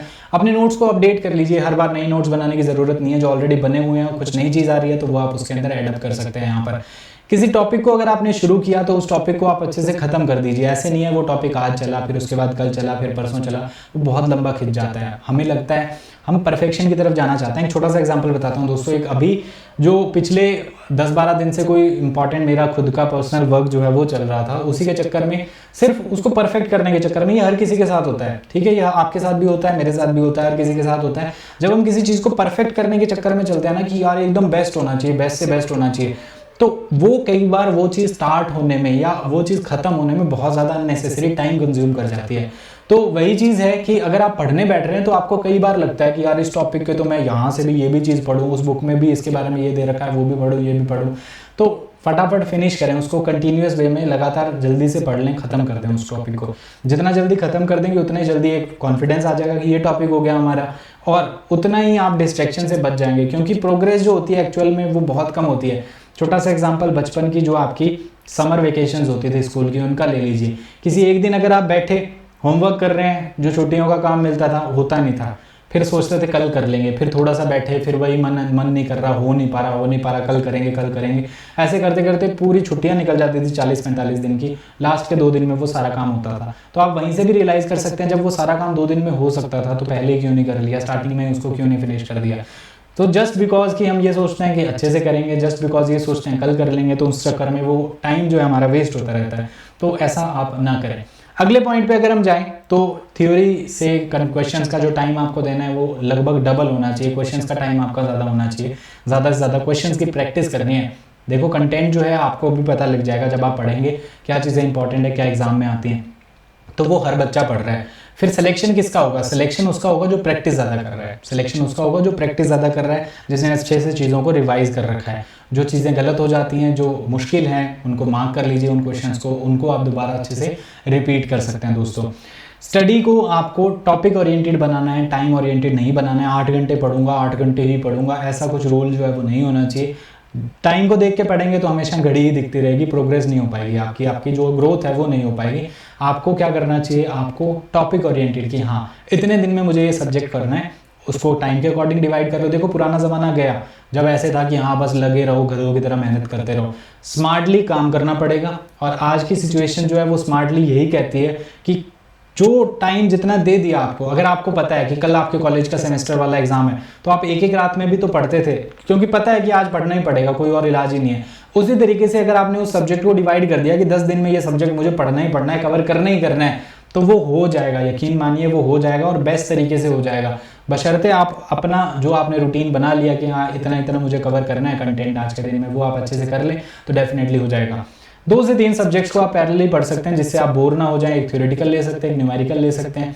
तो इस तरीके से आप पढ़ सकते हैं, डिपेंडिंग अपॉन योर कैपेबिलिटी आप कितना उसको हैंडल कर सकते हैं। यहाँ पर एक्सरसाइज करना आपको नहीं भूलना है, डेली एक्सरसाइज करते रहें अच्छे से, बॉडी हेल्दी रहेगी तो आपका दिमाग जो है वो हेल्दी रहेगा, ठीक है। A sound mind rest in a sound body. तो जितनी आपकी बॉडी अच्छी रहेगी, जितनी हेल्दी रहेगी, वो किसके ऊपर डिपेंड करेगी, कैसे आप अच्छे से खाते हैं, हेल्दी खाना खा रहे हैं या नहीं खा रहे हैं। तो ये सारी चीज़ें अगर आप फॉलो करेंगे दोस्तों तो आपकी जो पढ़ाई है वो स्मूथली चलती रहेगी और डिस्ट्रैक्शन कम से कम होने वाले हैं।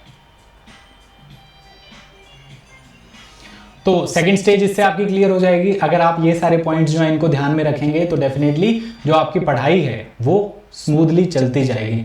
एग्जाम टाइम की बात करते हैं, हालांकि ये काफ़ी आगे की वक्त की बात हो गई, जब हमारा एग्जाम टाइम पास में आ जाता है तो तब तक के लिए तो हमारे पास और भी सेशंस रहेंगे बहुत सारे, कैसे एग्जाम टाइम में अपने आप को मैनेज करना है। लेकिन कुछ बेसिक बातें जो शुरू से आपको पता होनी चाहिए, स्टार्टिंग में जो पता होनी चाहिए, जो इंपॉर्टेंट है आपके लिए, उनके बारे में दोस्तों बात करते हैं यहाँ पर।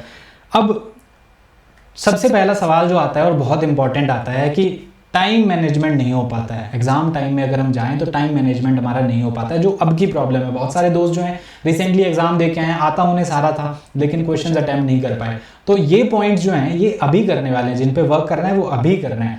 तो जिन चीज़ों के ऊपर एग्जाम में आपको कौन से क्वेश्चन पहले करने हैं, कौन से लास्ट में करने हैं, वो चीज़ें तो एग्जाम से 2 दिन पहले भी हम डिस्कस कर सकते हैं। लेकिन अगर हम बात करें दोस्तों टाइम मैनेजमेंट की बात हो गई तो वो टॉपिक्स अभी एड्रेस करने ज़रूरी हैं। तो टाइम मैनेजमेंट के लिए देखें दोस्तों कि आपको टाइम बचाना है एग्जाम के अंदर, तो क्वेश्चंस मैक्सिमम अटेम्प्ट करने हैं, तो पहला तरीका तो यही होगा कि जैसे ही आपका एग्जाम स्टार्ट हुआ तो उसके अंदर आपको स्टार्टिंग से ही स्पीड मेंटेन करके चलनी है। स्टार्टिंग में क्या होता है, यूजुअली हम वो क्वेश्चंस ढूंढते हैं जो हमें आते हैं, फिर हम उन पे अच्छे से टाइम लगाते हैं। क्यों? क्योंकि पढ़ा बहुत है ना हमने, तो उस चीज़ का हक तो लेंगे, तो हम उन चीज़ों पे ज़्यादा टाइम लगा देते हैं, मार्क्स तो उतने मिलेंगे। चाहे जो ईजी क्वेश्चन है, टफ क्वेश्चन है, जो हमें आता है, जो हमें नहीं आता, सबके मार्क्स तो इक्वल हैं। तो हम सिर्फ हमने जो चीज़ ज़्यादा पढ़ी हुई है उस चीज़ के ऊपर ज़्यादा टाइम वेस्ट कर देते हैं। तो पहला पॉइंट ये होता है, टच ही नहीं होना है किसी भी चीज़ के ऊपर। आपको जिस तरीके से कहा जाता है ना कि अगर आपको ना बोलना आता है तो ज़िंदगी में आप सुखी रहेंगे, जहाँ पर ज़रूरत पड़े वहाँ ना बोलो। उसी तरीके से दोस्तों अगर आपको क्वेश्चन स्किप करना आता है तो आप टाइम अच्छे से मैनेज कर पाएंगे। अगर आपको लगता है ये सवाल, आपकी जो क्वेश्चन आइडेंटिफिकेशन जो स्किल है वो एकदम इंस्टेंट होनी चाहिए, इंस्टेंटली आपने डिसाइड किया, फटाफट क्वेश्चन पढ़ा, कॉम्प्रीहेंशन स्किल आपकी अच्छी होनी चाहिए, क्वेश्चन जल्दी जल्दी पढ़ा, क्वेश्चन में क्या पूछा है उसने, क्या वो पूछना चाह रहा है, तो ये अगर आपने जल्दी से आइडेंटिफाई कर लिया तो आपको पता लग जाएगा कि मुझे इस क्वेश्चन को करने में कितना टाइम लगेगा, आप कर सकते हैं या नहीं कर सकते, इसमें कौन सा ऐसा फॉर्मूला आएगा जो आपको नहीं आता है। तो अगर आधा अधूरा क्वेश्चन कर भी लिया तो क्वेश्चन होगा नहीं आपसे, तो छोड़ दो उसको, फटाफट आगे बढ़ जाओ। तो यहीं से आपको टाइम बचाना है, इन चीज़ों में आपको टाइम बचाना है। जो चीज़ें आपने पढ़ रखी हैं उनके ऊपर अननेसेसरी टाइम वेस्ट नहीं करना है कि इसको तो मैं बहुत अच्छे से करूँगा। ऑब्जेक्टिव क्वेश्चन है, 1 नंबर का क्वेश्चन, 1 नंबर का, मान लीजिए अगर एसएससी की मैं बात करूं तो एक क्वेश्चन 1 नंबर का आपके पास है यहाँ पर, तो उसको उसी के अकॉर्डिंग टाइम दीजिए। हो रहा है तो ठीक है, नहीं तो स्किप करके आगे बढ़िए, दूसरे क्वेश्चन पे करिए।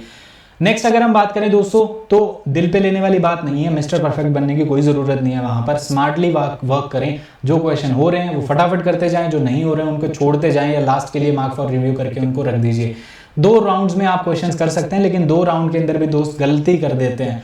पहले राउंड में फटाफट इजीली जो देखते ही होने वाले क्वेश्चन होते हैं, जो देखा टिक किया आगे बढ़े, ऐसे क्वेश्चन जिनको 10 से 15 सेकंड से ज़्यादा टाइम नहीं लगता है, वो क्वेश्चंस आपको करने होते हैं। लेकिन कुछ दोस्त क्या करते हैं, फर्स्ट राउंड में शुरू में तो ठीक ठीक चलेगा, बाद में फिर उतना ही टाइम देने लग जाते हैं, तो जब तक उनका सेकंड राउंड आता है टाइम ओवर हो जाता है। तो ऐसे भी नहीं करना है आपको, ठीक है। तो फर्स्ट राउंड का मतलब ये है कि फटाफट जो देखते हुए हो रहे हैं बस क्लिक क्लिक करते जाना है फटाफट। तो आपको स्टार्टिंग के आप ये कह लीजिए हाफ एन आवर के अंदर अंदर आपको पूरे के पूरे 200 क्वेश्चन देख लेने हैं, स्टार्टिंग के फर्स्ट राउंड के अंदर ये होना चाहिए। और उसमें से जितने मैक्सिमम हो सकते हैं जो देखते होने वाले थे वो टिक करके आप बढ़ लिए आगे। अब न्यूमेरिक पोर्शन पे जाएं, अब उस पोर्शन के ऊपर जाएं जिसमें आपको टाइम लगेगा या फिर जिसमें थोड़ा सा सोच के करना है आपको, उस पोर्शन के ऊपर आप जा सकते हैं।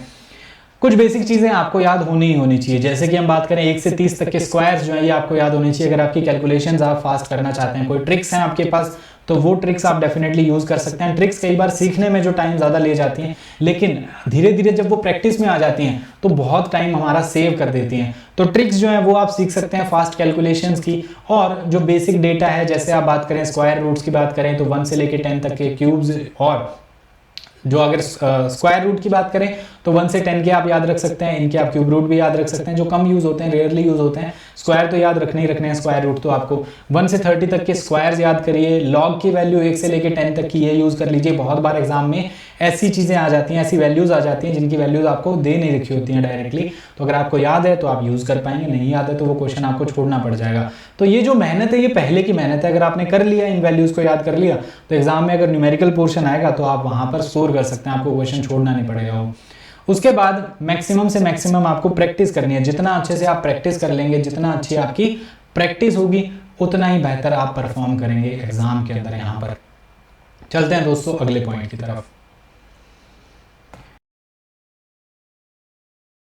तो नेक्स्ट पॉइंट है दोस्तों हमारा, how to maintain high accuracy in exams.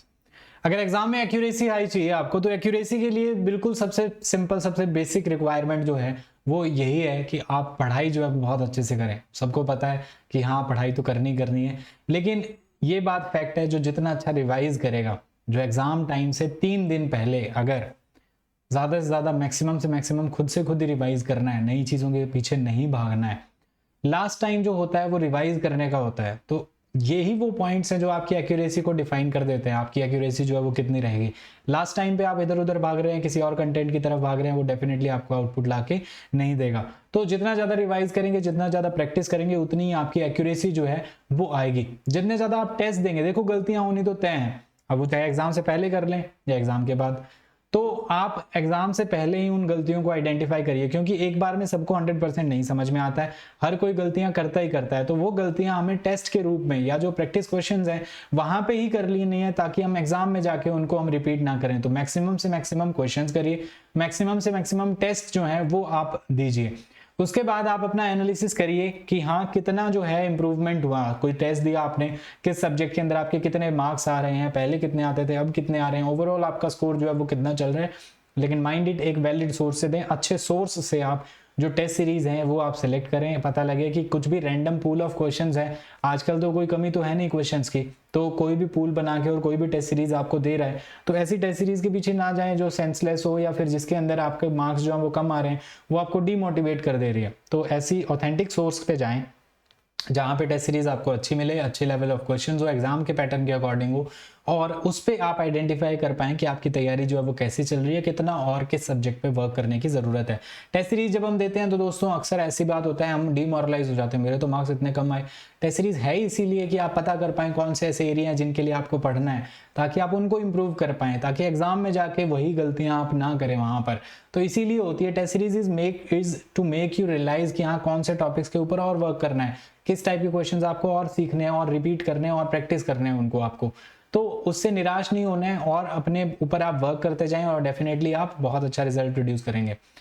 आपको मेंटली स्ट्रांग होना होगा दोस्तों। जब भी आप एग्जाम देने जाते हैं, एग्जाम डे की अगर हम बात करें तो बहुत बार ऐसे हो जाता है आपका कंप्यूटर खराब हो गया, जिस सिस्टम पे आप बैठे हैं वो वर्क प्रॉपरली नहीं कर रहा है, एग्जाम वाले दिन आपके साथ कोई अनहोनी हो गई, कोई जो अनफॉर्चुनेट इंसिडेंट अगर हो गया, तो ऐसी सारी चीज़ों के लिए आपको प्रिपेयर्ड रहना है। एग्जाम टाइम जो है उससे पहले आप सेंटर पर पहुंच जाएं। कुछ भी आप ऐसा एक सिनेरियो इमेजिन कर सकते हैं कि अगर आपके साथ कुछ भी होता है, कुछ गलत अगर होता है, तो आप उस चीज़ के लिए प्रिपेयर्ड रहें। वो आपकी जो तैयारी है, 1 साल 2 साल की जो मेहनत है, उसको खराब ना कर दे, उसको इम्पैक्ट ना कर दें। अपने आप को शांत रखें, काम रहें यहाँ पर। और जो सवाल आपको लगता है एक्यूरेसी मेंटेन करने का तरीका, अगर आपको लगता है कि ये क्वेश्चन डाउटफुल है, उनको ना करें, तुक्के ना मारें। जितने आप तुक्के अवॉइड कर देंगे उतनी ही आपकी एक्यूरेसी जो है वो अच्छी हो जाएगी। परफॉर्मेंस प्रेशर हर किसी के ऊपर आता है, हर किसी के ऊपर होता है कि यार एग्जाम है, पता नहीं कैसा होगा, कैसे क्वेश्चन आएंगे, कैसे अटेम्प्ट करूंगा मैं। तो एग्जाम वाले दिन जब आप एग्जामिनेशन हॉल में पहुंच जाएं, वहां जाके प्लानिंग्स ना करें, वहां कुछ सोचें ही ना। वहां पे जाके प्लान करने लग जाते हैं कि ऐसा क्वेश्चन आ गया तो ऐसे करूंगा, ऐसा क्वेश्चन आ गया तो ऐसे करूंगा। वो चीज़ आपको डिस्टर्ब कर देती है, वो चीज़ आपको प्रेशर में ला देती है। तो वहां पे जाके एग्जाम के बारे में कुछ मत सोचें, बस ऐसे सोच लीजिए कि आप कोई उच्च अधिकारी हैं, आपको यहाँ पर भेजा गया है बस क्वेश्चन देख के आने और आपको अपने अकॉर्डिंग आंसर जो है वो बता के आने। तो ऐसी फील लेके जाएं, एक ऑब्जर्वर वाली फील लेके जाएं। आप किसी का, आप YouTube पे बहुत सारे वीडियोस देखते होंगे, आप YouTube पे कुछ ऐसी वीडियोस भी देखते होंगे जिसके अंदर मान लीजिए किसी पेशेंट का ऑपरेशन हो रहा है, तो आपको कोई फर्क नहीं पड़ता, आप सिर्फ उसको ऊपर से देख रहे हैं, एक ऑब्जर्वर की नजर से देख रहे हैं। यहीं पर अगर आपके हाथ पे कोई हल्की फुल्की चोट भी लग जाए और स्टिचेस भी लगवाने हैं, तो आप कितना परेशान हो जाते हैं, कितना दुखी हो जाते हैं। तो यही फर्क होता है, आप किसी चीज को अगर ऑब्जर्वर की तरह अगर आप लेंगे तो उस चीज का प्रेशर आपके ऊपर नहीं आएगा। तो एग्जाम देने जाएं तो उस टाइम एज एन ऑब्जर्वर वहां पर एंटर करें और बस इस बिलीफ के साथ करें कि आप सफिशिएंटली इक्विप्ड हैं, सफिशिएंटली आपको आती है चीजें, आप अच्छे से अटेम्प्ट कर ही देंगे। तो ये जो चीजें हैं आपके पास, कंसंट्रेशन की कमी होना, कंसिस्टेंसी की कमी होना, कॉन्फिडेंस की कमी होना, ये सारी जो प्रॉब्लम्स हैं, इनका सॉल्यूशन एक ही है कि समय रहते आप चीजों को पढ़िए, मैक्सिमम से मैक्सिमम रिवाइज करिए, रीड लेस रिवाइज मोर। मैक्सिमम से मैक्सिमम आपको रिवाइज करना है एंड देन रिपीट करते रहो। वो ऐसा हो जाए, वो चीज आपके लिए हलवा हो जाए, वो चीज आपको ऐसे लगे यार ये तो मुझे आता ही है, ये तो आधी रात को भी अगर कोई मुझसे पूछ ले तो भी आता है। जब ऐसे टॉपिक्स आपके टिप्स पे आने लग जाएंगे तब आप एग्जाम जो है वो इजीली क्रैक कर पाएंगे, आपको कोई दिक्कत नहीं आएगी, आपका टाइम मैनेजमेंट भी हो जाएगा, आपको वहां पर कॉन्फिडेंस जो है वो भी अच्छा वहां पर मेंटेन रहेगा। कंपटीशन की बात करें दोस्तों, तो काफी सारे दोस्तों को ये लगता है कि कंपटीशन तो बढ़ता जा रहा है, सीट्स जो है वो कम होती जा रही हैं, तो क्या करें क्या नहीं करें, कैसे पढ़ा जाए। तो इन सारी बातों को आप क्या करिए, अगर कंपटीशन, कोई भी नेगेटिव बात आपके दिमाग में आती है, डेफिनेटली सच है, नकार नहीं सकते इसको, कि जो वैकेंसीज हैं वो कम होती जा रही हैं, एग्जाम टाइमली नहीं कंडक्ट होते हैं। अभी तो फिर भी थोड़ा बहुत इंप्रूवमेंट देखा गया पिछले एक साल क्या कहें, 6 महीने के अंदर अंदर जो एग्जाम हुए हैं उसमें। लेकिन फिर भी आने वाले टाइम में अगर हम बात करें, अब कोविड, दोबारा से लॉकडाउन की जो बातें हैं वो भी चल रही हैं, इन सब के चलते हुए दोस्तों नेगेटिव जो पॉइंट्स हैं उनको अभी आप उन पर ध्यान मत दीजिए। अभी सिर्फ आपको सेल्फ ग्रूमिंग पे ध्यान देना है कि खुद को कैसे इंप्रूव किया जाए। एग्जाम जिस वक्त होगा हम एग्जाम देके डेफिनेटली आ जाएंगे यहाँ पर। अब तैयारी की बात कर लेते हैं दोस्तों, इधर उधर घर घर की बातें काफी सारी हो गई दोस्तों। कैसे हम पढ़ने वाले हैं इसके बारे में बात करते हैं दोस्तों। तो जो भी हमारे सिविल इंजीनियरिंग के एग्जाम है, चाहे आपका कोई स्टेट का एग्जाम हो, चाहे वो SSC JEE का एग्जाम हो आपका, या चाहे कोई स्टेट का AE एग्जाम हो, या अगर आप इंजीनियरिंग सर्विसेज की तरफ आप जा रहे हैं, तो सभी के लिए ये हमारे जो सेशंस हैं जो अभी शुरू होंगे वो इक्वली हेल्पफुल रहेंगे। अनअकैडमी पे अगर मैं बात करूं दोस्तों, तो अनअकैडमी के ऊपर हम बात करेंगे, प्लस के ऊपर हम इंजीनियरिंग सर्विसेज के जो क्वेश्चंस हैं उनको हम करने वाले हैं। प्लस के ऊपर इंजीनियरिंग सर्विसेज ESE के जो क्वेश्चंस होंगे उनके थ्रू हम हर सब्जेक्ट को रिवाइज करने वाले हैं। स्पेशल क्लास की अगर हम बात करें, तो स्पेशल क्लास के अंदर हम कुछ इनोवेटिव तरीके से सब्जेक्ट्स को रिवाइज करना, उनकी प्रैक्टिस करना, उनके क्वेश्चंस करना, टाइमर के साथ प्रैक्टिस करना, पोल के साथ पार्टिसिपेट करके प्रैक्टिस करना। तो ये सारी प्रैक्टिस वाला जो पोर्शन है, चाहे वो सब्जेक्ट वाइज टेस्ट हो या कंबाइंड टेस्ट हो, ये हम करने वाले हैं। साथ ही साथ में दोस्तों हर वीक आपको डेफिनेटली एक टेस्ट मिलेगा जिसके अंदर आप 100 क्वेश्चंस आप करेंगे, जो कि पूरा के पूरे एग्जाम पैटर्न पे होंगे, पूरे के पूरे जो मिक्स्ड क्वेश्चंस होंगे जैसे हमारे एग्जाम में आते हैं। क्योंकि हमें अगर प्रैक्टिस करनी है, टाइम मैनेजमेंट जो है उसको अगर सीखना है, तो पहले से ही सीखना पड़ेगा, एग्जाम से 10 दिन पहले नहीं सीख सकते हैं दोस्तों। कंटेंट की बात की जाए, कि जो दोस्त हैं, नए दोस्त हैं जो पढ़ना शुरू कर रहे हैं या जो ऑलरेडी पढ़ चुके हैं, उनकी बात करें तो एक प्रॉब्लम रहती है कंटेंट की कि आपके पास टाइम कम होता है। बहुत सारी क्लासेस भी होती हैं, क्लासेस के साथ साथ कैसे मैनेज किया जाए चीज़ों को। क्लास भी है, फिर पढ़ना भी है, नोट्स भी बनाने हैं, रिवाइज भी करना है, क्वेश्चंस भी करने हैं, न्यूमेरिकल भी करने हैं, और हो सकता है 1-2 सोर्सेज जो हैं उनको भी आपको देखना है। तो इन सब चीज़ों को मैनेज कर पाना मुश्किल हो जाता है। नोट्स बनाने में बहुत बार टाइम ज़्यादा लग जाता है। अगर आपका एग्जाम 6 महीने 8 महीने बाद है, तो हर सब्जेक्ट के कंप्लीट नोट्स जो बनाइए, अच्छे से कंप्लीट पूरे नोट्स बना लीजिए, आप हैंड रिटन नोट्स बनाइए, अच्छा रहेगा। लेकिन टाइम कम है, 3 महीने के अंदर ही एग्जाम है, आपको लगता है कि इतना पॉसिबल नहीं है मैं पूरे के पूरे नोट्स लिखूं, तो दोस्तों मैं आपके लिए सिर्फ इतना कर सकता हूं यहाँ पर कि जो भी कंटेंट होगा, जो भी नोट्स होंगे, जो भी PDF होंगे उनकी, वो मैं आपको प्रोवाइड करवाऊंगा। जितने भी क्वेश्चंस हमारे होंगे उन क्वेश्चंस को मैं आपको प्रोवाइड करवा दूंगा, और जो भी हमारे टेस्ट होंगे उनके सॉल्यूशन जो है वो भी मैं आपको PDF फॉर्मेट में मैं प्रोवाइड करवा दूंगा। Now it is up to you, आपको उसको प्रिंट करवाना है, आपको उसको फोन के अंदर ही रखना है, आपको उसको कैसे यूज करना है, कैसे आप उसको पढ़ना है, वो आपकी चॉइस है दोस्तों। अगर आप प्रिंट करवा सकते हैं, अगर आप अफोर्ड कर सकते हैं तो आप प्रिंट करवा लीजिए। आपको लगता है नहीं अफोर्ड कर सकते तो आप अपने लैपटॉप के अंदर या फिर आप अपने जो फ़ोन है उसके अंदर उसकी PDF रख के उससे आप पढ़ सकते हैं। तो जो भी कंटेंट है वो आपको PDF फॉर्मेट में हर सब्जेक्ट का आपको डेफिनेटली मिल जाएगा। इसके लिए कोई चार्जेस नहीं है, इसके लिए कोई आपको फ़ी नहीं पे करनी है, कुछ भी नहीं करना है। बात आती है दोस्तों सब्जेक्ट्स को पढ़ने की। यूट्यूब के ऊपर आपको सब कुछ मिलेगा। यूट्यूब के ऊपर आपको कंप्लीट सिलेबस जो है आपको मिल जाएगा, आपको कहीं और भटकने की ज़रूरत नहीं पड़ेगी। अगर आप JEE लेवल के एग्जाम की अगर हम बात करें तो दोस्तों पूरा का पूरा आपको यूट्यूब के ऊपर मिल जाएगा। इसके लिए बस सिर्फ और सिर्फ मैं जो आपसे चीज़ एक्सपेक्ट करता हूँ, देखो ये बोलना बहुत आसान है कि हाँ यूट्यूब पे आपको सब कुछ मिल जाएगा, लेकिन जब होगा तब हमें पता है, और जब आप पढ़ेंगे तब आपको पता लगेगा कि कैसी हालत होती है और कितनी मेहनत हमें करनी पड़ेगी। तो उस चीज़ के लिए मेंटली पहले से प्रिपेयर हो जाइए। अगर हम यहाँ पे दोस्तों अपना 100% दे रहे हैं तो मैं एक्सपेक्ट यही करूँगा कि आप कम से कम 50% तो दें। एक कदम अगर आप मेरी तरफ चल के आएंगे दोस्तों, 2 कदम मैं आपकी तरफ चल दूंगा। बस आप अपना 100% दे दीजिएगा। मैं यहाँ पे आपसे कोई एक्सपेक्टेशन ऐसी नहीं कर रहा कि आप ये करो वो करो या फिर ऐसे पढ़ो वैसे पढ़ो, इस प्लेटफॉर्म पे पढ़ो उस प्लेटफॉर्म पे पढ़ो। आपको सब कुछ यूट्यूब पे मिल रहा है तो आपको अपना 100% देना है। आपको एक्स्ट्रा की तरफ जाना है, आप सब्सक्रिप्शन लीजिए। आपको मैं SSC का जो सब्सक्रिप्शन है अभी, जिसके अंदर देखो ऐसा भी हो रहा है कि मुझे ESC के अंदर या गेट के अंदर क्लासेस लेनी थी, काफ़ी सारी मीटिंग्स भी उनके अंदर भी डिस्कस यही है, मतलब डिस्कशन चलता रहता है, इसमें क्लास ली जाए इसमें क्लास ली जाए। लेकिन एक चीज़ है, बहुत सारे दोस्तों ने ऑलरेडी सब्सक्रिप्शन ले रखे हैं SSC के, तो ऐसा मुझे खुद को एथिकली सही नहीं लगता ना, तो एक प्लेटफॉर्म से दूसरे प्लेटफॉर्म के ऊपर जाना, या फिर अगर एक कैटेगरी से दूसरे कैटेगरी में भी अगर मैं जाता हूँ तो उन बच्चों के लिए थोड़ा सा गलत हो जाएगा। हालांकि सिलेबस सारा पिछली बार का पूरा कंप्लीटेड है, यूट्यूब पे भी कंप्लीटेड है, उसके ऊपर भी कंप्लीटेड है, लेकिन फिर भी I don't find it ethically right कि हाँ अगर ये चीज़ हो रही है तो एकदम से चेंज हो जाए। तो अभी फिलहाल के लिए अगर मैं बात करूं दोस्तों, तो जो हमारी SSC कैटेगरी है उसी के अंदर हम जो प्लस सेगमेंट है वहां पर इंजीनियरिंग सर्विसेज के ESC के क्वेश्चन जो है वो हम करेंगे हर सब्जेक्ट के, ये हम प्रैक्टिस करने वाले हैं। स्पेशल क्लासेस के अंदर आपको स्टेट एग्जाम्स के, आपको SSC के, इन सब के प्रैक्टिस क्वेश्चन जो है आपको देखने को मिलेंगे, वहां पर आप प्रैक्टिस कर सकते हैं।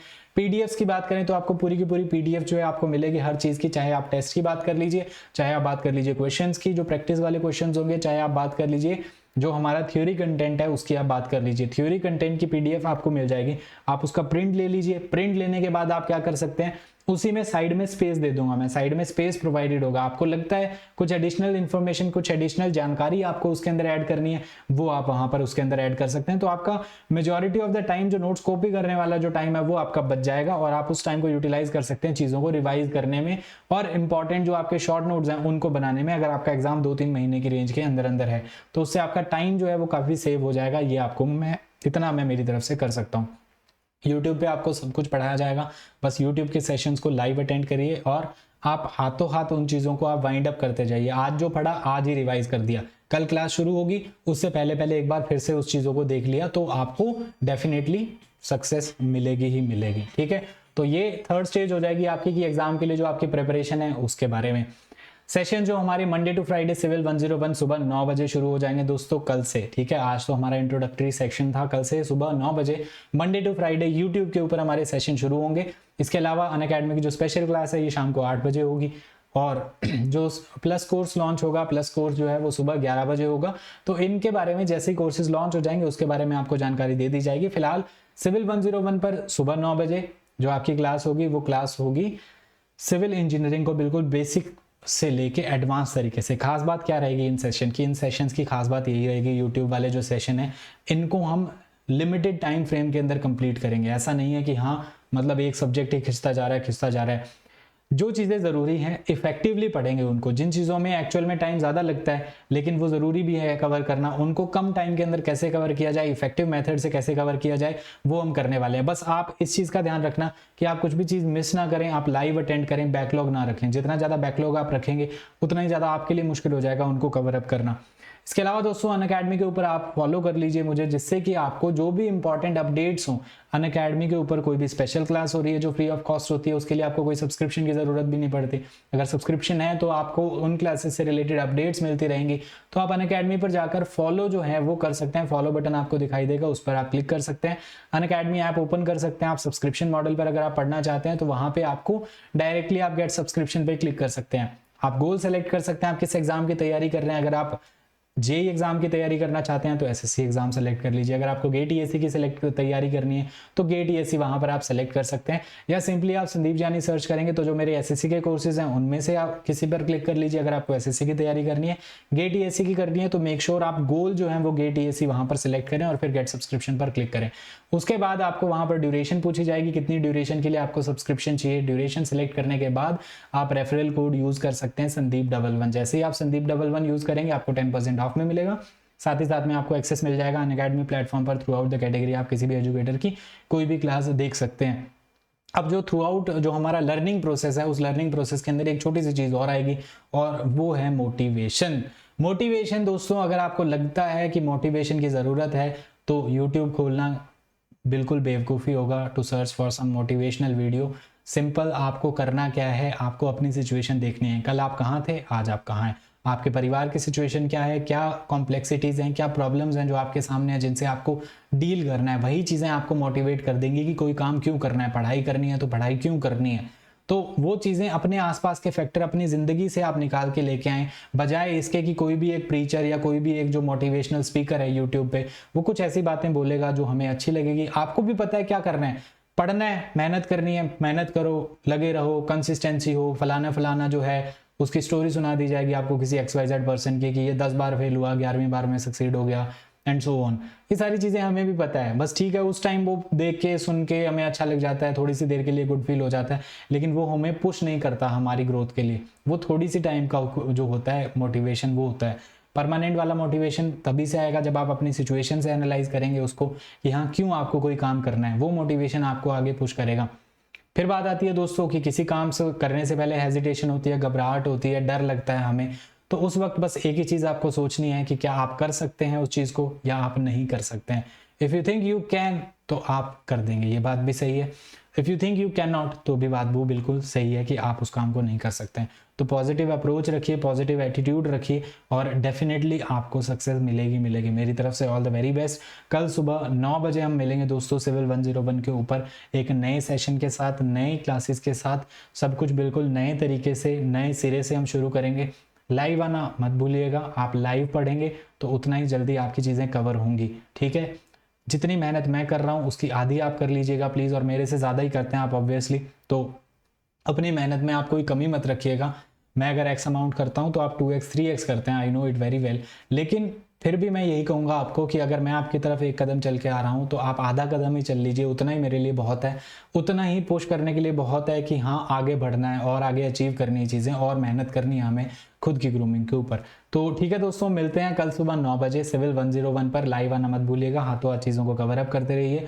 डेली आपको रिवीजन रखना है और नोट जो है उनको प्रॉपरली मेंटेन करके रखना है। ऑलरेडी बना रखे हैं तो अपडेट करिए, क्वेश्चंस की प्रैक्टिस करनी है अच्छे से आपको और चीज़ों को रिवाइज करना है daily. Thank you so much. मेरा नाम है संदीप जानी, आप देख रहे थे सिविल 101 के ऊपर मुझे, और मिलते हैं हमारे नेक्स्ट सेशन में सिविल 101 सिविल इंजीनियरिंग दोबारा से बिल्कुल स्टार्टिंग से बिल्कुल बेसिक से पढ़ने के लिए कल सुबह 9 बजे। Thank you so much.